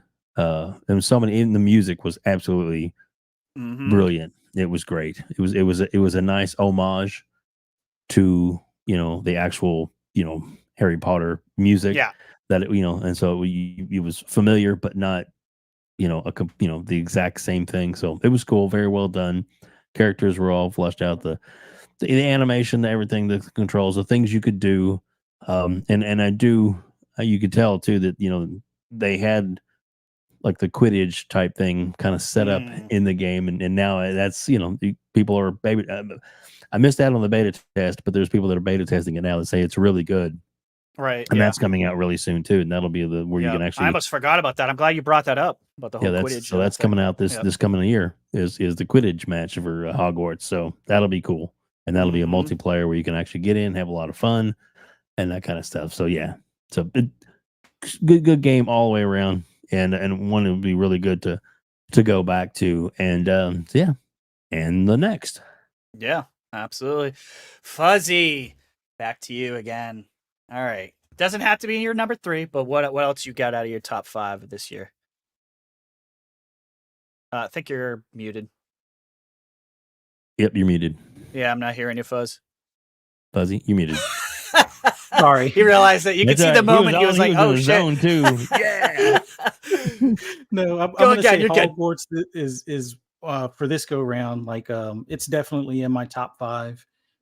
As someone that wasn't really into Harry Potter at all, but the FOMO of seeing a lot of people enjoying themselves in an open world RPG, I was like, oh, I gotta give this a try. It's like, it's magic. Let me see what it's about. And I was pleasantly surprised. Like, it wasn't like it was meant to be a, you know, Harry Potter movie kind of thing or anything like that, Right. but just the fact that it was a nice open world, like the level of detail of the interiors of like the school and like Yeah. all the stuff that was out in the open world, and the thing that surprised me the most was the actual like magic combat. Like that Yes. combat, I was expecting it to be kind of like but like Mhm. after like the whole learning the spells and the way that they're cast, I was pleasantly surprised. So this is a game where, yes, I haven't finished it yet, but I've made it all the way to like past the winter season or something like that. So I'm pretty close to like, I think 2 more acts or something along those lines. But overall, that game was above and beyond a surprise that I didn't think I was going to exactly enjoy, but seeing so many people that I trust their feedback on games, I'm like, they're having a good time. All right, I'll give this one a try, and I'm so glad I did. It's definitely worth a try. And like you guys said, it's a shame that the award, well, certain award shows, because I think it did get some awards. I think it did somewhere else too. Yeah. But the particular award show completely snubbed it, and it's like, it's one of the biggest selling games of the year. It's not one even of an the most played RPG, games of the Fuzzy. year. Just so weird. Yeah, Like not even in that category, but hey. Yeah, and I joked about it before. It's like the people that were mad at the game because of who the original, license holder was. Yeah. It's like, I don't know if she would have had a glowing review of how the IP was handled, because if you were against her for certain things and those certain things are in the game, it's like, why are you mad at the dev team? Why are you mad at the game if you haven't even played it? Like, I remember the one reviewer that gave it like a 1 or 0 or something like that. And it's like, obviously you didn't play this game. You're mad at the actual license holder and not the people that made this game. Because if you played the game, you would see it's none of the things that you said. But I guess that's and if it's a review I'm thinking of, they actually said right in there that they bashed it for that reason. They didn't even hide it. They put right in their review that they bashed it because of her. Yeah. Like, dude, that's not how this is supposed to work. But there, that's Metacritic too. It was a great game. I agree with you on the combat thing. It almost reminded me of a fighting game, like bouncing between the different powers and the different things that you could do. I was super impressed with the combat in that game from a studio I didn't even know really existed. And a lot of people didn't know they existed. So super, excited to see what that studio does next if they're able to handle Harry Potter and nail it. So yeah. Didn't they do like Disney things, like kind of like a Dumbo game or something like that? I think they did mobile too. I might be mixing them out with someone else, but I could have swore they did some mobile stuff. Maybe someone in the chat. I might be wrong on that one. I might be mixing them out with a different studio, but nothing to this level. Like this was one of those studios was just like you didn't see coming, and it was like a huge, massive jump up for them to do something like this. So yeah, absolutely fantastic game. But all right. Next on my list is the Dead Space remake. I just love that game through and through. Just so damn good. They did a lot of like quality of life changes in that game with traversal and getting around and not kind of blocking off the ship and stuff like that, which I really liked. But kind of what hit for Dead Space for me in particular was the lighting and the sound was obviously updated. It was scary. I already played the game, but I kind of like even going down the hallways when I know something's jumping out at me, still scared the shit out of me. I don't know why I do this to myself, but I love scary games, even though they scare me. But yeah, for me, Dead Space was just beautiful, and it happened to land in Game Pass, which made it that much easier to play. In my opinion, it's the best remake this year. Other people argue it's another scary game, but I think Dead Space is just... it's a masterpiece in my opinion. But all right, Dave, what do you got? Well, please hit the like button. Thank you all so much for being here. Over 200 people in the chat right now, and we appreciate you spending your time with us this New Year's Eve. And mine, I'm gonna go ahead and throw it out there, throw down the gauntlet of Diablo 4. I put it off and put it off and put it off. and put it off. My son got it. He's like, "You got to play." I'll get to it later. And then it was on sale a couple weeks ago. It jumped in the big sale, the big Christmas sale, and I was like, "I got a little Christmas cash. Let's go ahead and get it." And I did, and I have not stopped playing it. That's pretty much all I've been playing ever since. So yeah, in fact, when I get off here tonight, I'm going back to playing Diablo 4. So yeah, so right now I'm doing the I'm at like level 40 something just by literally soloing and doing the seasonal, which is only got like a day and a half left, just from doing that. And feel like I'm in a pretty good place. Once I get to 50, I'll jump back on the quest, as it were. But it's not like another day for this particular event, quest that's going on right now. So yeah, a couple people saying that Diablo 4 is so addictive. It is. It's surprisingly good.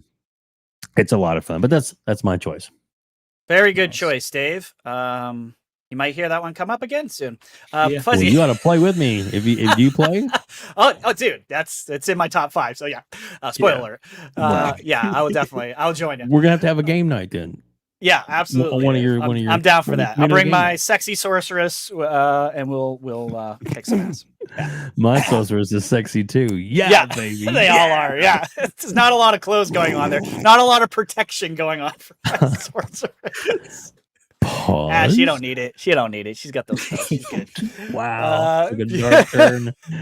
Welcome to the show, everyone. Right. Yeah. Yeah. I'm always going to make it weird somehow, guys. And make you guys uncomfortable. You're welcome.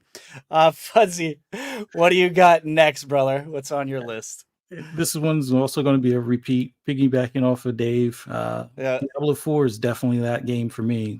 And it's one of those things where I wasn't really into ARPGs prior. Like, the closest thing I had was Minecraft Dungeons, and that's a bit of a stretch to some extent.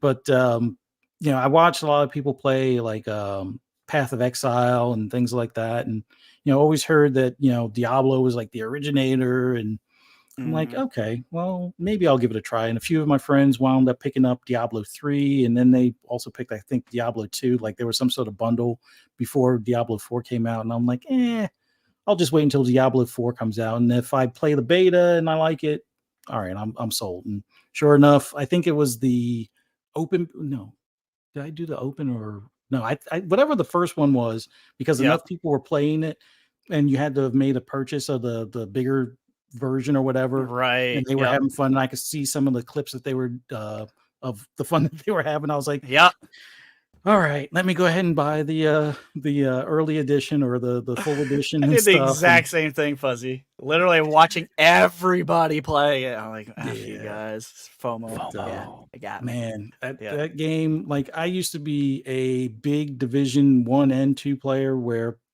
looter shooters are my jam kind of thing, but this, even though it's not a looter shooter per se, it is a looter.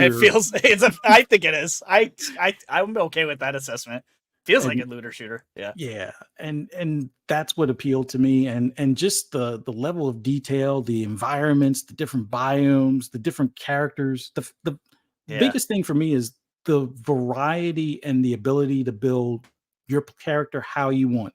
Sure, the drops may dictate some of that stuff, but like the fact that you can do a mixture of fire and ice, or electricity and poison, or whatever, depending on the character, or you could do whirlwind, barbarian, and shake the ground when you jump type of thing. Like, all of these combinations that you can build into your character are just so awesome. So that's definitely one that makes my top 5 for 2023.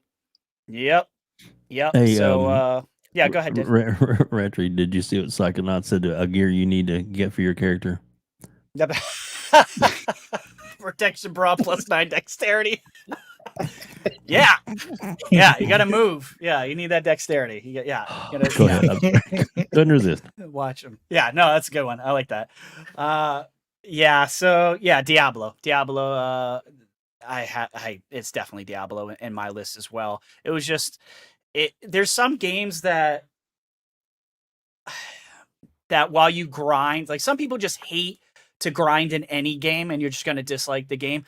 And it's very like hit or miss for me. Like, if I enjoy the grinding. Pause. But Diablo was definitely one I enjoyed. I grind the shit. I saw, grind it to hell. I saw someone saying that they do a lot of grinding and they overpower themselves. So when they go into the bosses, they just destroy. I do a lot of that too. I'll sit in like the same area and like re-loop it. I'll farm, make myself way more powerful than I need to be. And then I'll just go back in and destroy people as my sexy sorceress. But yeah, Diablo was super good. What I was really impressed with, which I should have known, was the QTEs too, and just the scenery and the story behind Diablo, which is something that has been kind of lacking in the Diablo series, in my opinion. It was just really fleshed out, and it was so good in 4.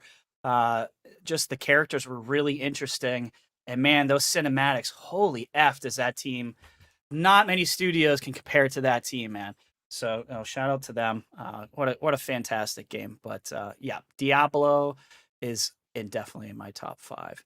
So all right, Dave. So this is the end of round 4, right? We have one more round after that. Yeah, I think we got one more. Yeah, I got one more. Yeah. Okay. So Hi-Fi Rush. Good call. It came out of nowhere, obviously, and it was fun. And damn if I've found any bugs in it or anything. I mean, it's just super polished, super well done, super fun, and I can hardly wait for them to make another one. And I really think that it's just one of those games. Was it the best game ever? No, but it was solid though. And it's something that's easy to play and you can get into, and you play for whatever 20 something hours. And then you can go on, and you can even go back to it and do challenge modes. They have extra costumes, just fun things that to keep you going back to it. But yeah, it great solid game, a lot of fun, big surprise that it dropped, and yeah, I recommend that to anybody who hadn't tried it. Hi-Fi Rush, including Game Pass, right now. Absolutely, yeah. One of the things to add to Dave on Hi-Fi Rush that I think was just so excellent was the character development. There was no bad character in that game. From Chai to 808 to every single bad guy, everybody had charisma. Like, they wrote that game so well. I just don't think the writing gets enough credit. Like, it was so well done that a lot of us were like, this needs to be a Netflix series. This needs to be an anime. This needs to keep going, because these characters are just so interesting and funny. And humor is not easy to get right in a game.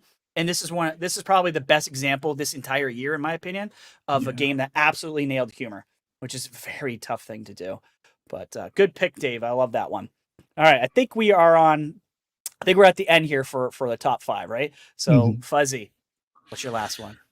This is a tough one, because Hi-Fi Rush is definitely up there, but there have been some PC games that I've played on like my Steam Deck or even on my PC itself that are kind of fighting for that 5th spot. And I think I'm going to go with one that went into full release just recently, which is Ready or Not.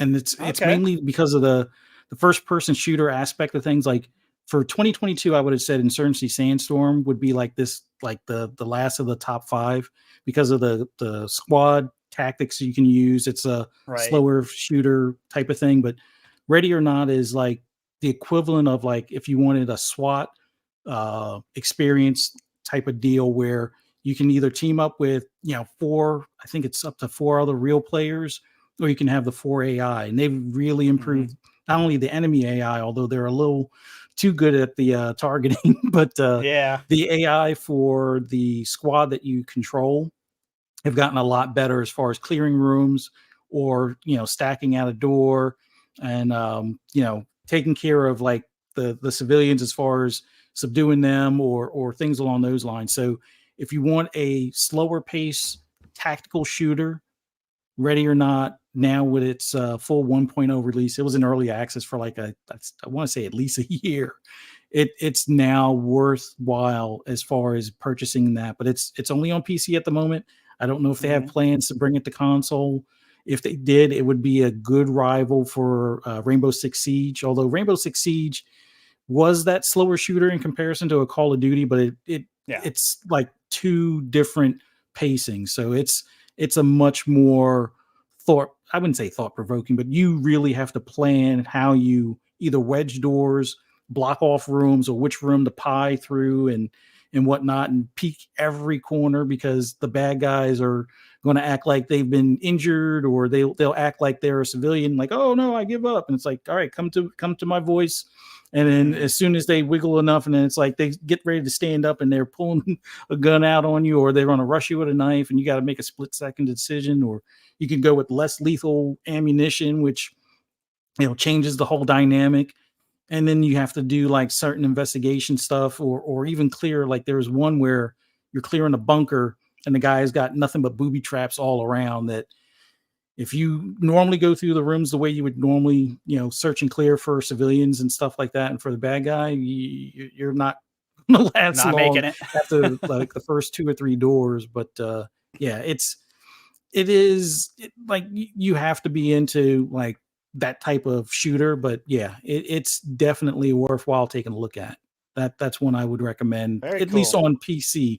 If it comes to console, I think that one will give Rainbow Six Siege a run for its money, big time. Nice.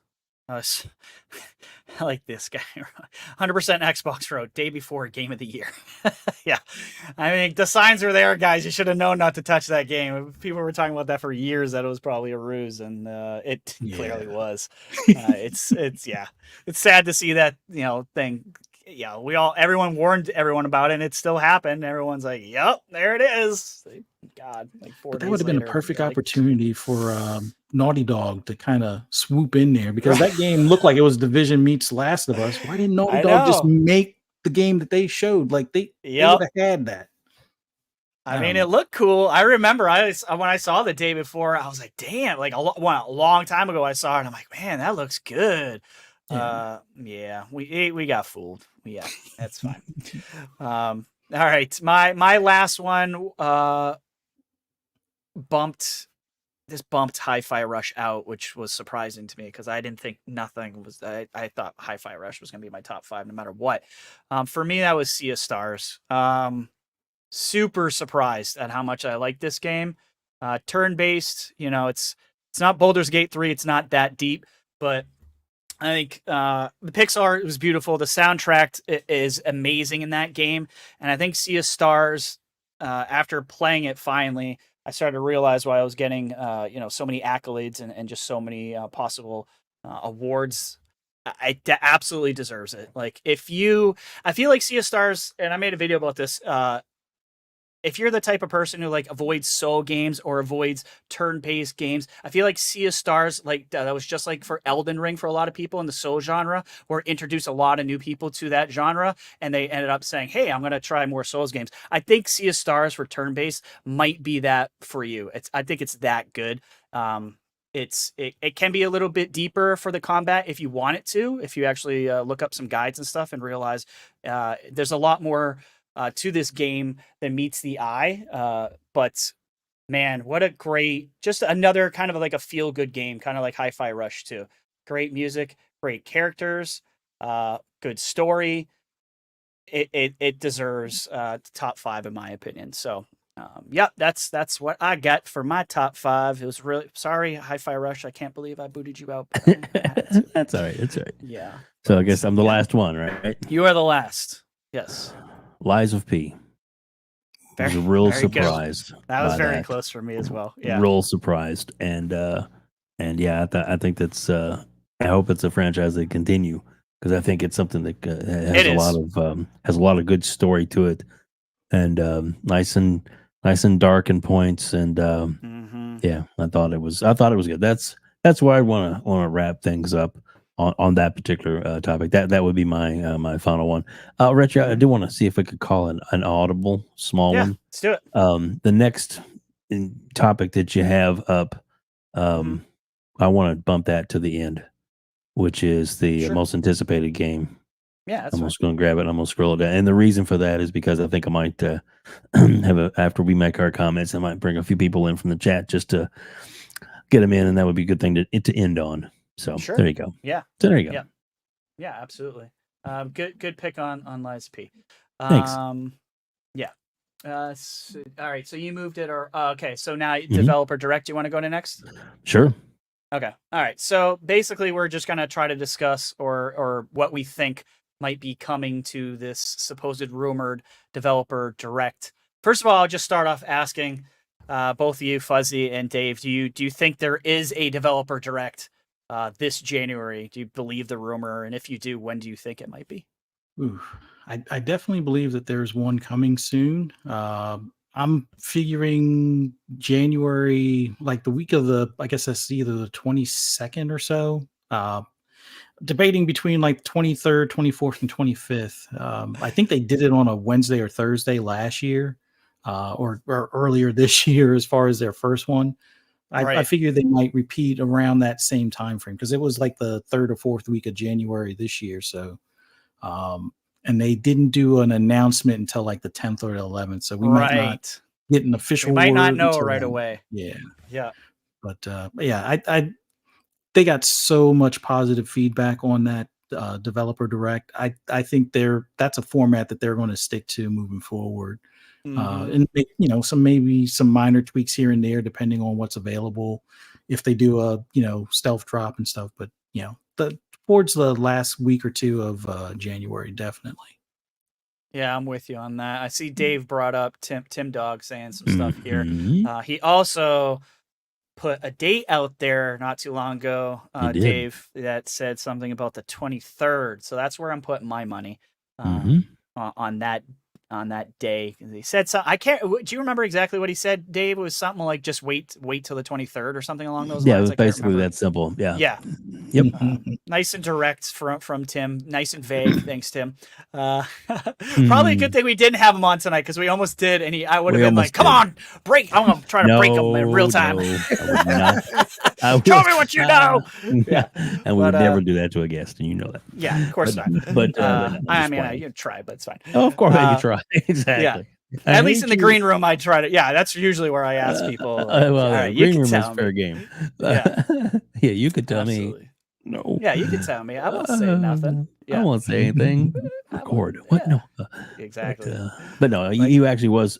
We were attempting to get him on as a guest tonight, and he actually was pretty much all the way up till yesterday. He was going to be able to make it, and then real life changes happened and things like that happened, and his wife had made some plans with some of their friends. So obviously, we totally respect that, and so he had to go do that. But he said he would try and be on later on with us. So maybe after we do get this event, and we can try and get Tim Dog on and have him give us some his thoughts on what's going on. So but yeah, so just to let everybody know we did try.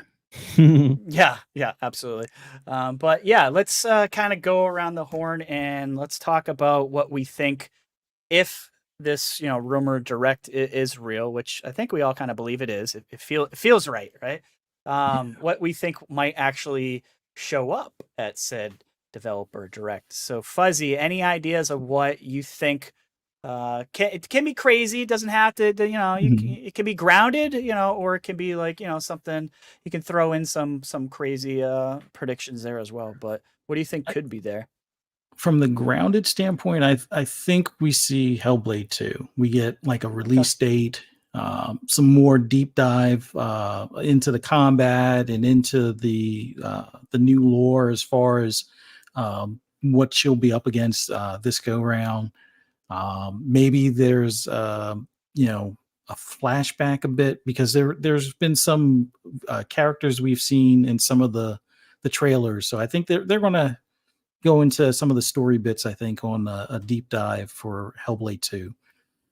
Now, on the extreme end of things, and this was a game that I almost didn't think would be like a game available until 2026, just because I didn't initially know how long they were working on it, but I think possibly In Exile's Clockwork Revolution. And there's a couple of weird things of why I think that one is more likely. And it has to do with, one, we all saw the thing about the rating, which I think you have to have a playable state to get a rating on the game. Yeah. And then the other aspect is yesterday Xbox did something weird, and they talk about it. Put placeholders on a lot of games, but Clockwork Revolution was one of them. So fingers crossed. That might be on the extreme end of things, but those two games, there's some other ones, but those are the two I'm kind of hoping for this that make at least an appearance. What do you guys think? Dave, what do you think, buddy? I'll go to you. Well, I definitely think that Fuzzy's on to something because there was quite a few games that got placeholders. Yep. And the best thing about placeholders is that you're able to add them to your wish list. You know, of course, most of those will be coming into Game Pass, but if you have them on your wish list, you'll be able to easily check back as they get updates and new information or any kind of trailers and things like that, or the release dates will all be populated in those placeholders, as it were. So yeah, that's definitely it was a good find when Fuzzy started posting those. I was like, I went down the list and I was like, add one after the other. So yeah, so it's definitely a good catch, Fuzzy, and I appreciate you putting that out there. I definitely I agree with you on your points, and I'm really hoping that at this direct that we get, and maybe I'm just wishful thinking, but I hope we get some kind of definite pricing on family game plan. Yeah. Dude. Yeah. I'm telling you. And I know you also are looking forward to it too, because that would be so perfect. Even if it's $30 or $35 a month, for me, it would still be beneficial because you'd be for that price. It's like half as much as buying 5 subscriptions. Yeah. And if you can get in with what half of a normal price would be, saving me a lot of money yearly. Yeah. You know, and I'll be able to get one for the whole family. Everybody in the family will have one. Plus, my son's roommate would also be able to get one as well too. So, and it's and the more we play, there we go. Is that what Phil said? There you go. So yeah, that's for me. That's the biggest thing I'm hoping for at the direct, because they can drop that kind of information as well, and you know, sure. I just think that they definitely need to get, you know, because we don't really know as of right now what's the first quarter first party drop is going to be, and I think after this we will know what that is, and maybe even something that maybe even later in the year. And I guarantee you they've got surprises. And the last thing I'll say, locking in with Game Pass, I hope I don't steal yours, RHETRI, is that there's going to be at least some, if not a big dump, of Activision Blizzard games coming to Game Pass. And it's going to be time to release the hounds, as it were. Even if they start trickling them out. 5 a month, 4 a month, boom, boom, boom, boom, boom, boom, boom, boom. You know, just that would start making all the difference in the world. Right. Start leaking out the floodgates, I guess. At least, that's mine. Yeah. No, I like that. I definitely, if the date we think is happening, you're talking like late January, those Activision games I think have to be announced then. I think it would be crazy if they were announced any later. But one thing that's nice about this, what's so tough about kind of figuring out what's in the direct is I think there's going to be possibly at least 4 directs this year. So it's like, where do these directs go? Just like Matt Booty's problem is, where do I put all these games and when do I release them? And when do we market them? So for me, I'm thinking some of the easy ones, like the obvious ones to me feel like Flight Simulator, like Hellblade feels like an easy one. Towerborn, you know, from Stoic feels like an easy possible thing. And who knows with the direct, if it's just going to always be like first party, or if they're going to kind of devil in the, you know, second party stuff as well, like a game basically like Towerborn. But for me, I'm hoping maybe the surprise will be Avowed. Will actually be at this direct. That's the game I'm really looking forward to. So that's maybe that's a stretch, or even, this is probably very unlikely, but I did say this on C Money's podcast the other day, so I'll say it again. Maybe Blizzard's MMO, the new game that they're working on, Odyssey, but part of me believes that's going to be its own big thing, because I feel like it deserves to probably be by itself and possibly have its own, you know, introduction to the world. But I think, and I agree with you, Dave. I think Activision games, whatever the first unload of games is going to be, I think it has to happen at this to at least give us, you know, like something, you know, whether it's the old CODs, whether it's the Tony Hawks or some of the older games, you know. I think we're going to see that at this direct. I do think it's real. I think the rumors are real. And I think it's going to be an awesome year for directs. I think this is just one of many. I expect many directs to come our way. Like we were saying, the format works. Everyone seemed to love the show. The pacing was good. So do more of these. So I really enjoyed the last one. So it'll be interesting to see. Yeah. But that's what I got for that. Did you want me to go right to the last subject? We can skip this whole other one. It's kind of related to our most anticipated anyway. Yeah, it's kind of related. You're true. Yeah, it's kind of, yeah. But let's actually just a quick comment from you guys.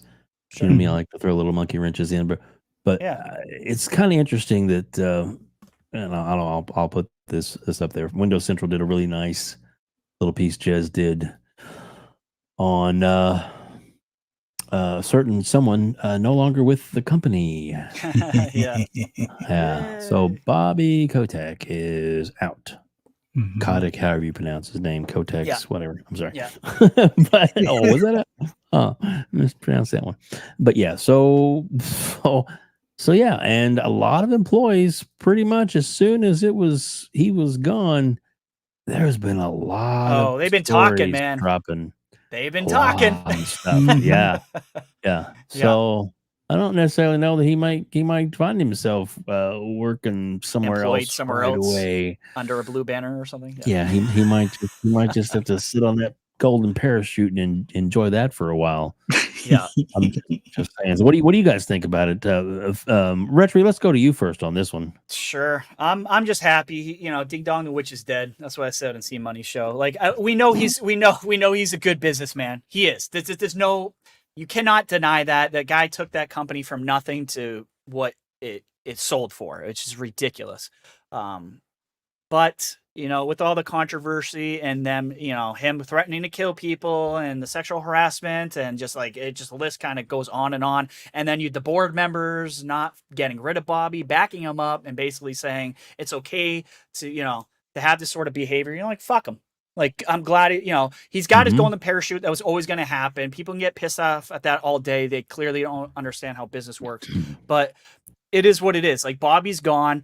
You know, some of these people now, they don't have the fear of Bobby being in charge. That's a great thing. You got Matt Booty stepping up, you know, in charge of fucking more now. Now he's in charge of like everything. It's Matt Booty's job just became that much more difficult. Which is crazy to me that they just didn't like get another person to do it outside of Matt Booty, because I feel like that's a lot to take on. But congratulations to employees. They're coming out in droves now, you know, breaking their silence, essentially, saying all the things that Bobby did. There was an employee named Christina that tried literally like in front of everyone, try to get him fired. Like, I love that she did that shit. Like, that takes balls of steel. But Bobby and Jimmy are starting a business together. Jim Ryan will be selling his Girl Scout cookies. Jimmy Snacks. There you go. But yeah, it's good news. It's, you know, time to move on. Get a Jimmy Snack. My favorite part about this, though, to be honest with you, is like he could have stayed till April. Like they had his contract wasn't, and Phil and that company was like, nope, let's shed this piece of shit. Let's like starting the new year without him. What I love that idea. 2024, his name has got no stink anywhere right now. You know what I'm saying? So screw up. Oh, I can go buy his island. So I don't know, Fuzzy. What do you think about this whole thing? Well, I kind of joked about this a while back, and I was like, before the whole ABK deal, you know, was going through, I was like, you know, when this ABK, I said something along the lines of, when this ABK deal goes through, I wonder who gets pushed out the door first. Is it going to be Jim Ryan, or is it going to be Bobby Kotick? I would have never thought it would have been like, because we kind of all knew Bobby wasn't supposed to leave until like April or so. Mhm. So I was like, well, maybe Jim Ryan will wind up leaving before him, type of thing. And people were like, nah, that won't happen. And then then he announced, it was like within a week, I think it was, he announced he was retiring after the ABK deal went through. So Jimmy was, I mean, he wasn't fully out the door, but he wasn't the one, barking making any orders or decisions, signing right. checks and stuff like that. So, I mean, last time we saw him, he was signing, deals in a white T-shirt. So, In a RHETRI owned white T-shirt. yeah, making business deals in my Hanes shirt. Everyone was pointing out because I wear my Hanes shirt a lot. I just like to be comfortable, guys. Maybe Exactly. No, but with them pushing Bobby out the door, my new joke is watch him wind up taking the reins over at PlayStation. And I know this guy's got a lot of skeletons, and he's got a lot of baggage, but feels right though, right? From the leaks, PlayStation hiring, yeah. I mean, well, they definitely don't want that CFO staying in charge of PlayStation all this time. Like, I think the big reason, like, whenever a CFO kind of takes over, it's usually because somebody screwed up the numbers or screwed up the books or overspent when they shouldn't. Highly unusual. Yeah. So I think, considering what Bobby did for Activision, they might overlook some of his shortcomings and say, you know what? As long as you can get us up to where we were, kind of deal, without all this extra debt, with all these, expensive AAA games, if you can make it where you can, put your finger on the pulse of what would be a good, head to head for what do you call them, for Call of Duty. I mean, if anything, maybe he'll be the reason why Sony brings back SOCOM, or maybe he'll be the reason why Bungie figured, or at least the leadership at Bungie figures out how to get back on track or something, and not lay off employees instead of, man, like Bungie is another nightmare. But like I said, I think Bobby going over there would probably be a bigger help than hurt. I mean, yes, he has some trash in his background, but I think he would be a worthwhile candidate for PlayStation, despite he fits them very well, Fuzzy, too, to your, like, what you're saying. I don't disagree with you at all. Like, we were kind of like halfway joking, we were saying that, and then we actually thought about it more. Like, it kind of fits with Sony, because look, what Bobby said during the FTC, he want nothing to do with subscription services, man. Right. He was totally against that, which is a good thing. He's out the door too, outside of all the bullshit that he did, because he wasn't in line with Microsoft and their business model going forward. But he is in line with PlayStation's business model, because they ain't giving you shit on PS Plus. Let's be honest. That was the first good month in a long time. So he fits. He fits. Like, I don't think it's that crazy. I don't know if he'll do it or if they'll offer him the job, but they like money. That's the bottom line for that company. I don't think they care about making waves like Microsoft does. Microsoft, you F around, you find out at Microsoft, you're out the door. Sony, not the same company. So I think that was a good point, Fuzzy. Absolutely. Yeah. But, for sure. Man, we'll see. It's a good start to, like you guys said, it's a great start to 2024 with him being gone. That's enough. Definitely. Yeah. Definitely.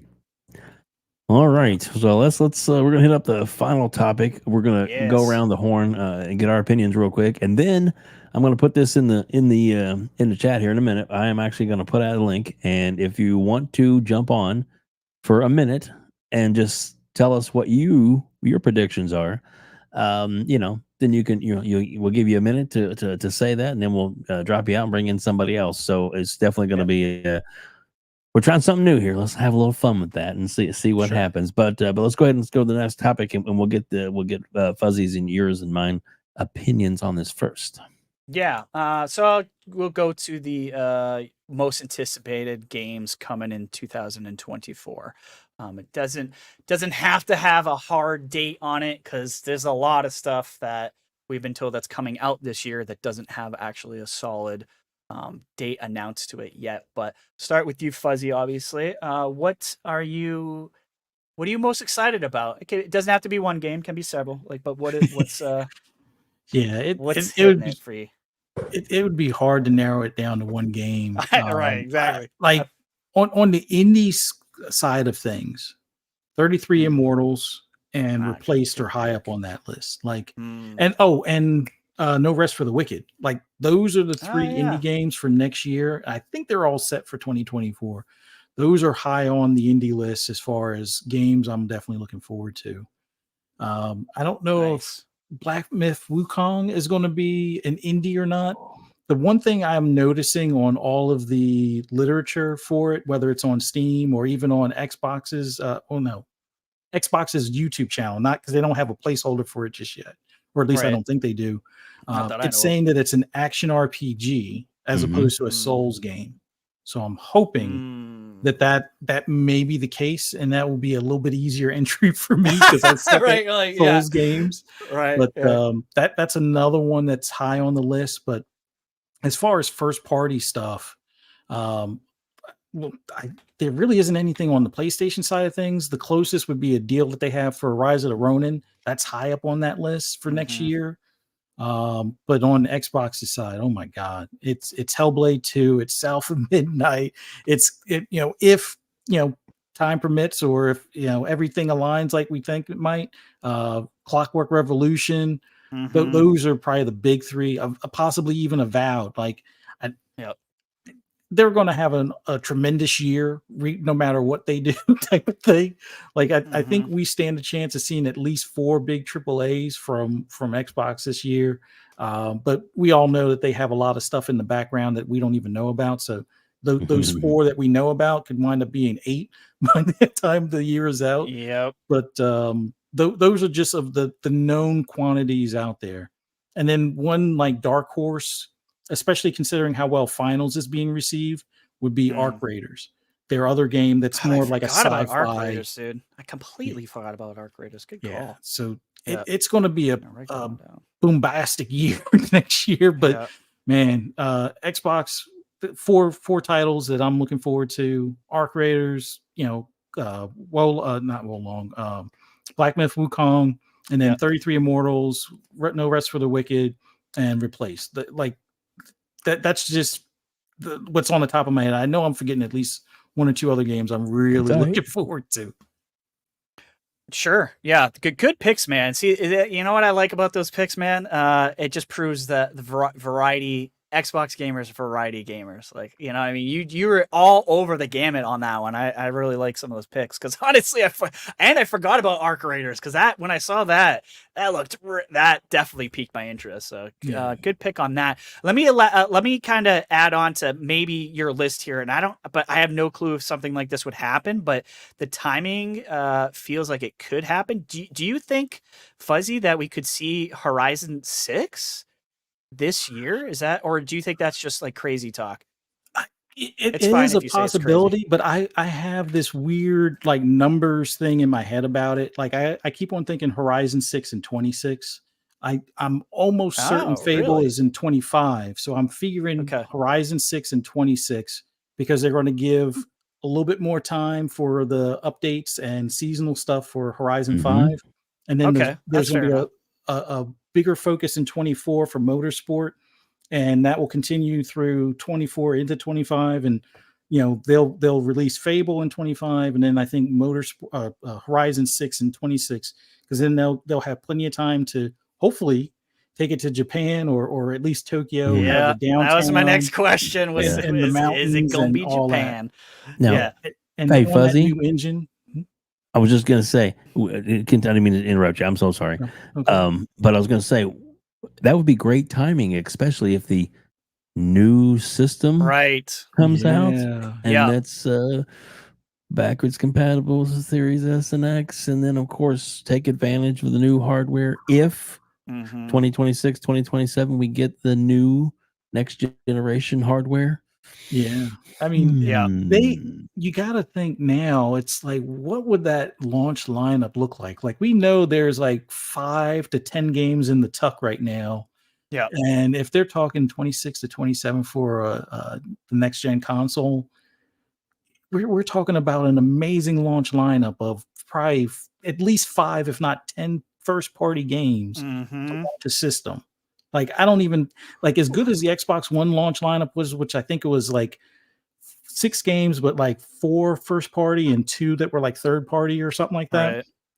I think that makes that, even though people ignored the Xbox One launch lineup, I think that just stomps all over it. It stomps on any launch lineup at that point.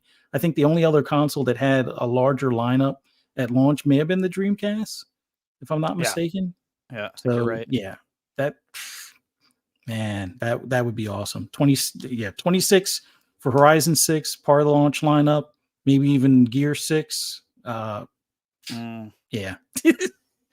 Gears 6 in 2026. Forza Horizon 6 in 2026. Yeah, the only reason I even brought that up is because I was looking at like their history and their time between games, and they were extremely short, and most of the time it was 2 years. So I was like, are they gonna? But I like your idea, and I think you're onto something here. I think you're right, because it's more games of a service-y type of thing now with 5, and give it more time to breathe, which I'm actually a fan of. So if they take a little bit longer and it is a 2026 release, I think that's a good idea. So I like that, Fuzzy. Absolutely. Dave, what do you think? What do you think for 2024? Like, what do you my hopes and dreams are. What's your hopes and dreams? Yeah. I mean, of course, we know that the release date, or at least the year, is for is it Black Myth Wukong? Yeah, I always mess up that name too. I've got it. I got to get that game. Got to play it. Want to play it. Got to play it. Got to play it. Got to play it. Looks so. My good. biggest thing that I really want, and I know this may be, of course it's going to happen, but until it does officially, it's not happened yet. And so, to me, the brand new 2024 Call of Duty Day 1 in Game Pass. I want that so bad. That was on my list. For the simple fact to have everybody that'll jump in and see it and advertise the absolute living shit out of the fact that it's in Game Pass, and that you get a system, or play it on your PC, play it on this, play it on that, play it on your phone, play it on your tablet, play it on your MacBook, play it on your Chromebook, whatever, on your TV, if you have a TV with the enabled app, whatever you want to play it, and it's $14 or $16.99 a month for Game Pass Ultimate, or $9.99 or $11.99, whatever it is now, for the basic, or for PC. It's like, it's a no-brainer, man. Get that out there, and you can just start seeing, that PlayStation 5 console sales probably won't be continuing to grow, and you can get it other places. In fact, they'll probably have a big trade-in deal going on at GameStop. Just saying. I was thinking about that. It's like, talk a little salt and slander. Go ahead. No, I was going to say, I like with those 50 million consoles that they sold. It's like, is GameStop going to be ready for the return of some of those? They can't handle this. Yeah. Like, you know what? Instead of us offering the normal 300 or whatever we do, as far as for console trade-ins, we're only offering $100. That's it. That you're stuck with that thing. We don't want it. Yep. But we it's losing value by the day. Like, buy that Game Pass subscription thing and play it on your tablet or something. Oh, or try to see if you can get a web browser on that PS5. But there's already workarounds for that. Just you get all the Pornhub you want, PlayStation guys. You got 3 hours left for your showcase. 3 more hours. Number one played. Get that showcase in there, boys. Good luck. Yeah. I'm salty today. PlayStation welcomes Pornhub to the first party family. Yeah, exactly. Jim's final deal with his nice little stained T-shirt that he's got. I'm sorry, that was rude. That was wrong. Oh man. Oh, we're having fun today, aren't we? Read that real quick, Retri. Hamid says, I want that Xbox COD marketing plastered everywhere, and keep in mind it will likely be the first current gen only COD. Yeah, exactly. And then every single box that they sell, every box, regardless of whether it's bundled with it or whatever, needs to have a picture of Call of Duty on the box.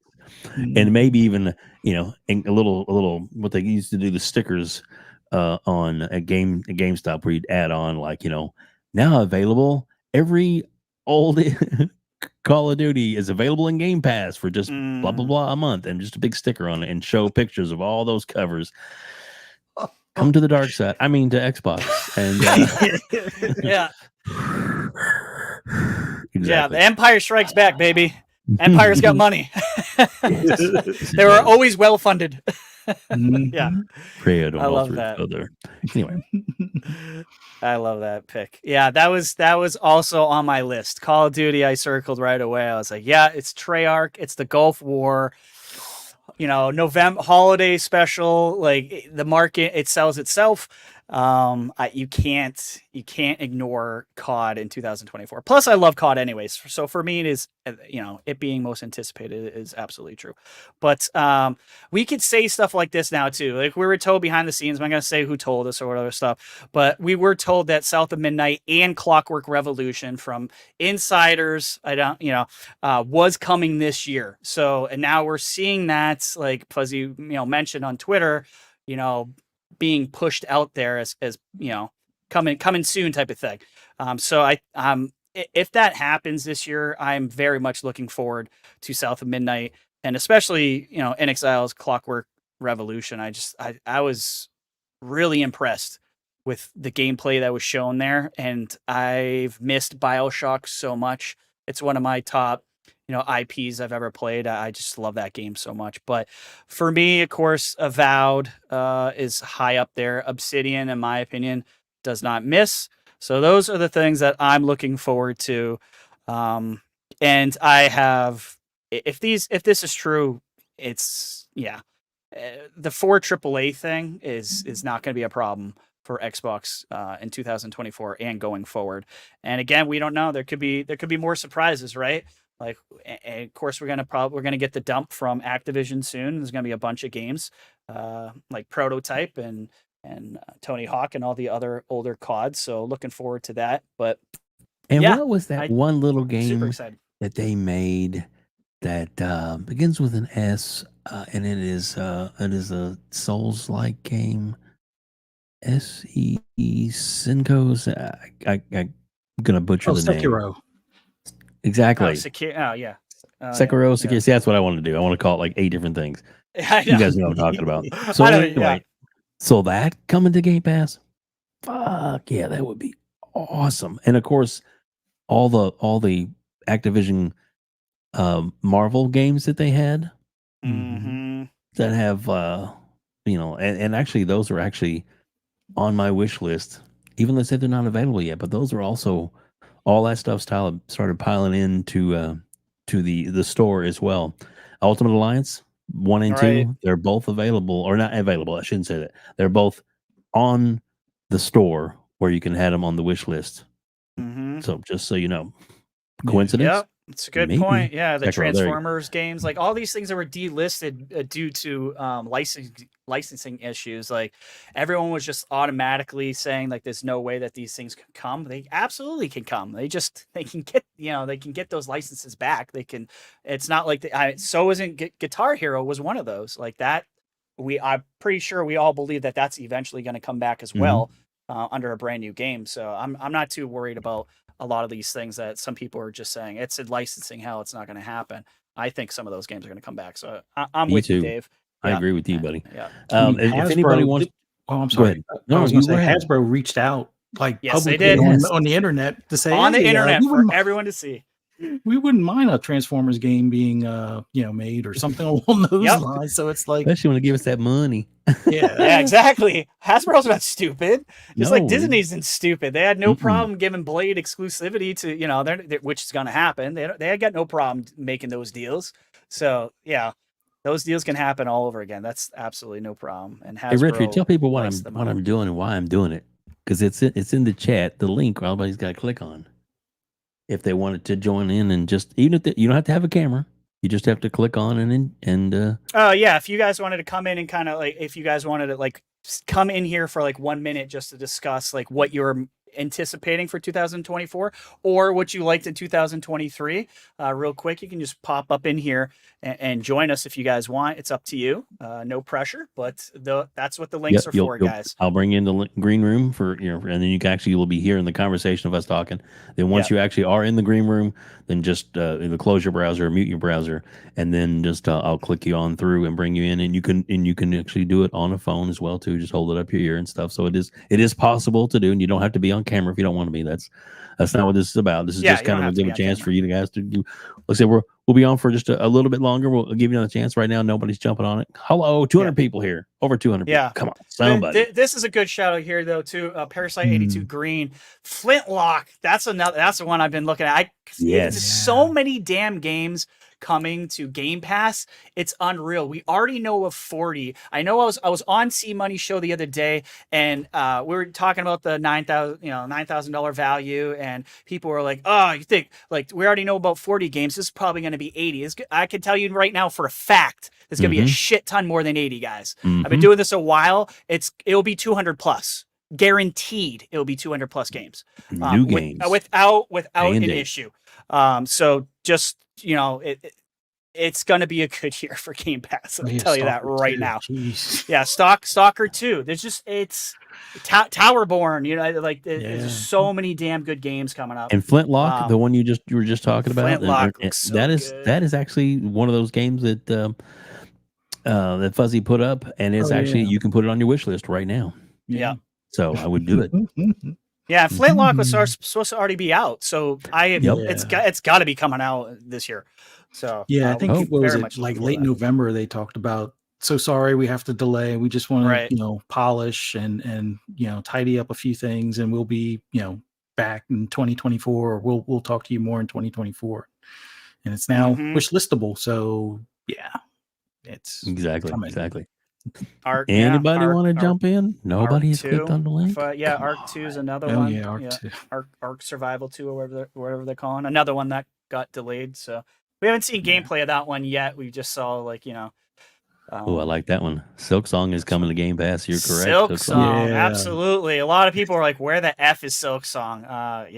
So it should be this year, guys. Like that seems like an obvious one for sure. But let's see what I would jump on, but I'm in the UK. Okay, fair enough. Yeah. But we in the future, guys, just so you know, we even will if you're in open the UK, it more doesn't. stuff up. There's just so you know, there isn't any kind of like fee if you're online or you're through Wi-Fi. It doesn't charge anything. It's strictly it's a link that you click through. Absolutely free to join us, and if you want to spill your bars, and it's totally fine, unless you're just saying it because it's super late here and it's almost time for your. That's probably It might be probably what it is. You may be totally trash. That's cool. Somebody else says I'm at work, can't jump on. Fair enough. And we will do this again in the future. So don't fret if you can't do it tonight. It's we kind of threw it on you. I don't know. We're just like, we'll just last minute thing. Yeah, exactly. We will do this more in the future. We would like to you guys watch the show know that we like to get the community involved. That's why we put up so many of your chats on this show. But yeah, absolutely. If you guys want to jump on someday, we're going to try to do that more often. Nice. That was super chat here. Cedric H with the $20 says, speaking of ABK games, I wouldn't mind if X-Men Legends was backwards compatible. Yeah. I can't wait out of backwards compatible. When that comes back, baby, the floodgates. That team is working again, by the way. We have heard through the grapevine that team has been some of those big guys are being reassembled and are working closely with Activision to get as many of those things. Excellent. Things are happening. Yes. So there's a lot of good things going on. So yeah, and thank you so much for the super chat. Thank you everybody. Tonight has been coming out some amazing panel members. And of course, Fuzzy giving your time tonight. So I'll read that one if you don't mind. Sure. Future Generation says, "Wow, I'm heading out. I would have jumped on. Have to catch y'all fellas next time." Yeah, absolutely. Future Generations, anytime. We'll try to do it maybe like earlier or something, or at least what we'll do is we'll let you know we're gonna put the link in there early in the show. That we'll give you more warning next time. Give you more heads up for sure. Yeah. And like I said, even if you decide to do it, you don't have to be on camera. You don't for this part. You don't have to be. Just your audio. Yeah. Rand's really the only one we let get away with not being on camera. That's true. Yeah. And people we love Randall, Thor 19 and Jez Yes, we Corden, absolutely amazing content creators, and they are actually going to be on camera sometime coming up pretty soon. He did reach his goal, but he's got a few things he's working on, which is understandable. I mean, you know, but if you want to see what Rand looks like, you gotta go to his Twitter feed, and he's got it pinned at the top, a picture of him and Phil, and a couple of others when he met his goal of the man with the million gamer score at an E3. So that's there if you want to know what he looks like. He's a big guy. I mean, tall, super tall, but super nice and a friend of the show, and we definitely appreciate him. So and we won't force him ever to be on camera, but if he wants to be on camera, we'll let you, Rand. Yeah. Here's another good one too. Let's see. Oh, 2:20. Yeah, Paris. Wow. Yeah, it's 2:20 a.m. here, and everyone is asleep, so it had to be super quiet. Great show, guys. Just finished watching Saturday's Game On Daily podcast and Xbox Era, and then jumped on here. We appreciate that, man, Paris. Yeah, I really do, man. It means a lot when we get like new people watching in here. Ooh, we got somebody. Let's go. Oh, here we go. Let's here we go. What's up? How you doing, brother? Say, can you hear me? Can you hear me? We can hear you loud and clear. Actually, very good. Who we got? First of all, let me tell you something. I'm sitting here trying to get some work done, and I'm like, damn it, they're still on. Yeah, we're trying to compete with the Iron Lords right now. Hey, let me tell you something. I've been outside working on this little project. I've had, if I may, a nice old fashioned. Can I say that? Yes. Of course you can. Absolutely. Okay, good. And the thing is, I'm holding this with my hand on the phone because I was trying to do it through my work laptop, but I'm restricted through my work laptop, so I can't get on. Of course. So please excuse me. And then of all the times, my battery is like at 18%. I'm like, damn it, the one time I can get on here, I'm at 18%. I can't turn my camera whichever way. I am over here dying. But let me just say this, because I'm all over the place, because I'm like so excited. It's like I'm one of those guys, truth be told, I'm one of the guys who watches damn near every podcast when I can, in the car on my way to work. Oh, Dave, you do some great. Can I say shit? You can say. Yes, you can. I just said shit. I did say shit. You do some great shit. Like I will catch those late night, early morning interviews that you do, and I'll watch them on my way to work, and they are awesome. And I just wanted to say that. Appreciate it. And they help me bypass all the foolishness. I'm down in Dallas, Texas. So nice. Let me put this out here right now in case he's listening. Mav. I knew he was going there. Yep. Maverick. Mav. If you go back and watch this, now you have a face. When I'm talking shit sometimes, I'm right down here in DeSoto, man. There's no reason why we can't get together and have a beer, have something to eat. I mean, I know you like to eat. Your wife is always cooking shit. And Mav, you're not a slim guy. You like to eat. Get together and have a meal. Feel me? Okay. I just want to throw that out there. So I'm just going to bring it back a little bit. But anyway, you guys. I love it. Okay. So on top of the old fashioned, of course, there is anybody like a little hen dog? Oh yes. Yeah. Now you're speaking my language. Yeah. And I figure I'd go into 2024, nice little cigar, doing some work. So I am feeling myself. But guys, the show was awesome that you guys are doing. Fuzzy, I was kind of having a chat with you back and forth while you were on yesterday. Great conversation. You guys, RHETRI, I love the TTS that you guys do. When you guys do it, you have your own way. I love how you support everybody. I love that you're bringing people in, man, from the community. There is no community like the Xbox community. I will stand on that 100%. What you guys do on a daily basis, weekly basis, is awesome. So I just wanted to kind of throw that out there. Thank you for having me, allowing me to jump in here for a few minutes, man. Absolutely, it's man. Awesome. Thank you, buddy. We might have to invite you as a regular guest one of these days. We might have to have you on again, but you did a great job. Man, hey, have me on. I would love to be on here because I'm trying. It's a few other people down here in Dallas, man. And I hate, I'm gonna jump off here real quick. But it's Mav is down here. My man with the long hair that's on with Boom. Oh yeah, He's on with Infinite. Yes. He's on with Daniel. Infinite. Daniel. Yes, Daniel. McGee is down this way. Yes. There's a guy who's more like a he's more of a Destiny player, Ibantis. He's down this way. Okay, yeah. He's down this way. And I'm gonna tell you who else is down this way. Fame is down this way. Oh, okay. I didn't know that. Yeah. So I'm gonna put it out there to all of them. Yeah. I'm on break right now. Calling you out. Catch a guy. Let's go grab something to eat. Chop it up a little bit. There you go. It's all good. I'm a fairly nice guy. So anyway. Hey, I don't even know what the hell you guys said about coming on, but thank you so much. I appreciate it. We Keep appreciate up doing what you're doing. Thank you, man. All right, take care, guys. Man. Happy New Year. All right, Happy New Year. Take care. Yeah. All right. I love his name too. Good name. I know. We got another one, and this is one we see quite often. Yes. Looking forward to this. There Yeah. we go. Hello. Spartan. What's going are on, you Spartan? there? Hey guys, how you guys doing? We're doing Good, great, man. Thank you so Welcome much to for the joining us show. tonight. Yeah. Hey, you guys are awesome. Every single one of you. RHETRI, WEBDAVE, Fuzzy. Appreciate you, man. Thank you. My wife and I, we watch you on all your shows that you guys are on, and I thank you, and so does my wife. We all thank you for doing the New Year's show and being here for us to be able to watch and be entertained as you guys do.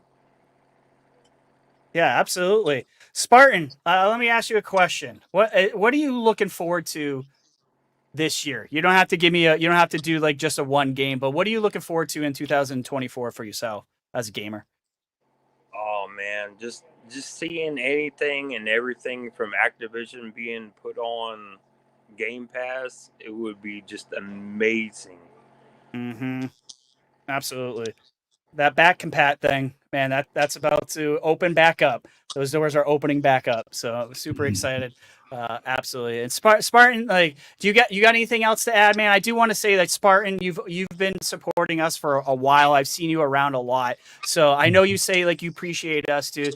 We're here because of people like you. Like, we appreciate you right back. We absolutely feel the same way. So it goes both ways, man. So thank you so much for being such a good supporter of the Gamers Council and everything that these guys do.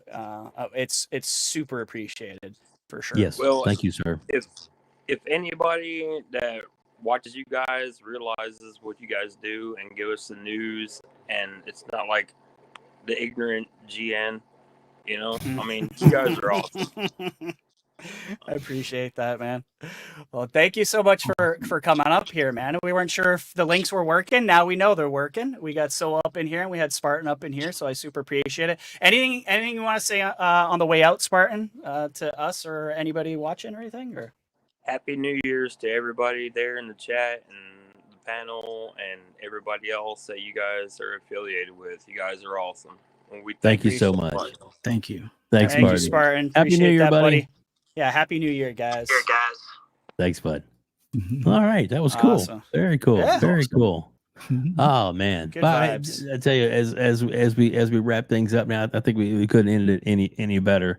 Some great members of the community jumped on with it. Like I said, we'll give better notice next time. And I do like the way Shaun and Dirt do it. They have like a little countdown timer. Timer.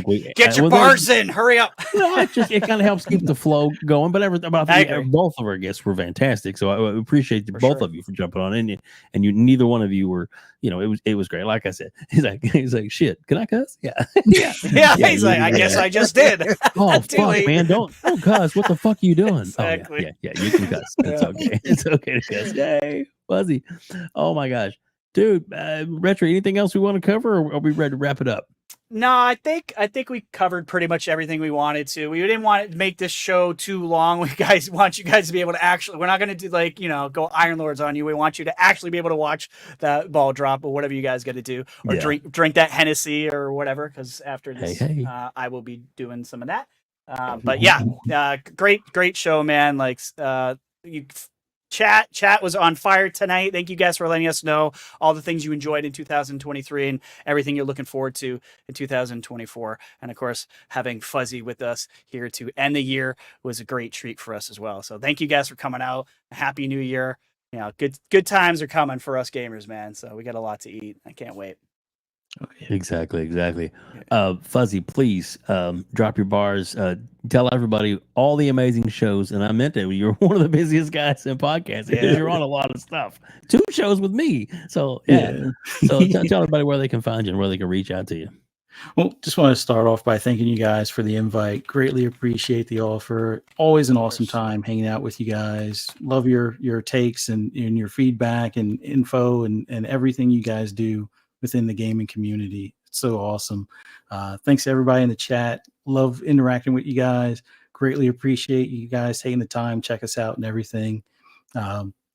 Always appreciate it. And for everyone out there, have a safe and happy new year. Definitely play some games. This 2024 is going to be a pretty busy one. As far as gaming is concerned and it just in general. But for those that want to hear my rambles and rants on anything gaming related, just follow me on the app, formerly known as Twitter, at @fuzzy_Belvedere. You can find me on the Xbox Lunch Break Special with WEBDAVE as well, right here on Double Barrel Gaming's channel on Mondays at 12 noon. Later in the evening, FSP on Fun Speculations channel. And then on Fridays, Breakfast with Boom, 10 a.m. Eastern Standard Time. Also at WebDave on Double Barrel Gaming at 10 a.m. Eastern Standard Time. And then later in the evening, Xbox Ultimate Podcast on Fun Speculations channel. Just basically, it's an Xbox-centric channel. We sometimes go off the rails, but it's always a good time.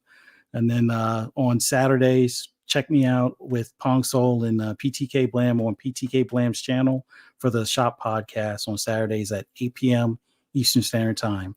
Thanks so much, everybody. Thank you, guys. Don't forget to hit the like button. Subscribe if you haven't already. Greatly appreciate it. Exactly. Thank you so much. And I do have to say, I just let everybody know that I did put your link to your YouTube channel, dropped it like 3 times in the chat. So if you haven't subscribed to his YouTube channel yet, please do yourself a favor. Click on it. Okay. Go over there, hit the subscribe button. We got to get him to the first goal is 500. We got to get him to 500, and then and we're going to get him there because over time, this 2024, that's the year that Fuzzy is monetized. That's what we're working toward. I'm telling you. And then hit the bell icon too. That way you don't miss any of his great content because he will keep you up to date on all the latest stuff coming out, from racing games to all kinds of fun stuff. And I mean, the man works in the automotive industry. So he knows his stuff, cars very well. Yeah. And if you want to know more about him, we have an interview you can check out on this channel as well. I'm just saying. One of my first, exactly. One of the first 3, I think. Yeah, Fuzzy. Again, Happy New Year, and thank you so much to you and your whole family. Greatly appreciate everything you do. And I meant what I said. You just named them off. You were on a lot of shows, and the reason you're on a lot of shows is because you're damn good, and we appreciate you. And I know you went on camera this year for the first time, and it's awesome. I'm glad that you did. Handsome gentleman and super nice. Very handsome fella. A lot of times the expressions like that are priceless. So that's what helps make it out there. So thank you so much again for being here, man. Thanks again, guys. Greatly appreciate it. RHETRI, buddy. Yes, sir. Yeah, tell everybody where they can find you. I can't believe it's over. The year's over. Yeah, you guys can find me Game Pass _daily on X or Twitter, and Game Pass Daily on YouTube, where I talk about Game Pass, the best deal in gaming. And I won't hear anything otherwise. And of course, you guys can join us here every Sunday. We've been doing really good, keeping it steady. Very much enjoyed the growth that this channel has had. You guys are obviously the biggest part of that. So we want to thank you guys so much. I got a new show coming up on Saturday, starting in January, called Aim Down Sights. That will be with Red Dead Panda and Next Gen Nero. So you guys might not know those names, but if you do, you know how awesome they are. And that's why they're on my panel. channel, and we're going to be talking all kinds of shit. And it's going to be lots of fun. It's going to be spicy. So looking forward to launching that soon. And I'll let you guys know. Stay tuned. We'll be definitely marketing that. So looking forward to 2024, guys. It's going to be a lot of fun. Happy New Year. Do not drink and drive, guys. Trust me. I know the bad side of that. Trust me. You don't want to end up in jail during the holidays. So be safe, be healthy. And if you guys need anything, don't hesitate to reach out to me and Dave. Our DMs are open. We've had people to reach out to us before. Yeah. We do mean that. We do mean that when we say that. It's not bullshit. It's for real. So, if you're having one of those days, DM me, man. Like, what I'm saying, but have a good year, guys. It's going to be a blast. Absolutely. It really is. Great points all the way around. And also in the description below is the links to everybody. All of us are in there, our different YouTube channels and our X channels as well. So please click on that to subscribe to us. Follow us if you're enjoying it. And we do appreciate that. I just dropped in the chat. We have a merch channel. If you want to check it out and get on some cool items we got up there, great. If not, that's cool. It's available there for people who want it. So it's not something you have to do. But also in the description of this episode, I did put that in there again. And I'll just kind of reiterate it here. That if you are finding yourself a little, whether it's you in a crisis or you're having some bad thoughts, the number to dial is easy, and it's nationwide, and it's 988, and is the crisis lifeline. It's open 24 hours a day. It's both in English and Spanish, and it's something that you can reach out and talk to somebody if you don't necessarily want to talk to us. But like I said, we're not professionals, but we'll definitely be there for you.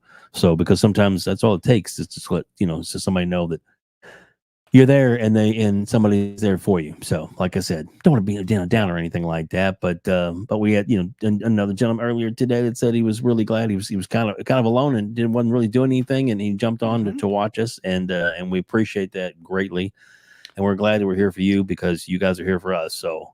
I think we'll probably be into this may be a yearly thing. So it's working out so good. But the last thing I'll say is I truly feel blessed with the growth of the channel this year, and I'll say it again, and I'll say it over and over again that I couldn't have done it without RHETRI. He is definitely a force that is motivating and has really helped the channel grow and keep us online and get us to the right path. And we pretty much always get along. I mean, I don't think we've ever had any real big issues. I mean, seriously, I think we get along pretty good. Well, yeah, exactly. Yeah. So, and that's and sometimes but I mean, that's the thing. That's the way I was raised. It's like different opinions and different input from different people will help bring us all up. And I agree. So anyway, the last thing I'll say is. Damn it, have a happy new year. Thank you all so much for being here and for joining us here at the Gamers Council. And please, whatever you do not drink and drive. It's not worth it. Yeah. So, and with that, gentlemen, what's Phil got to say for us? This is about delivering great exclusive games for you that ship on platforms where Game Pass exists.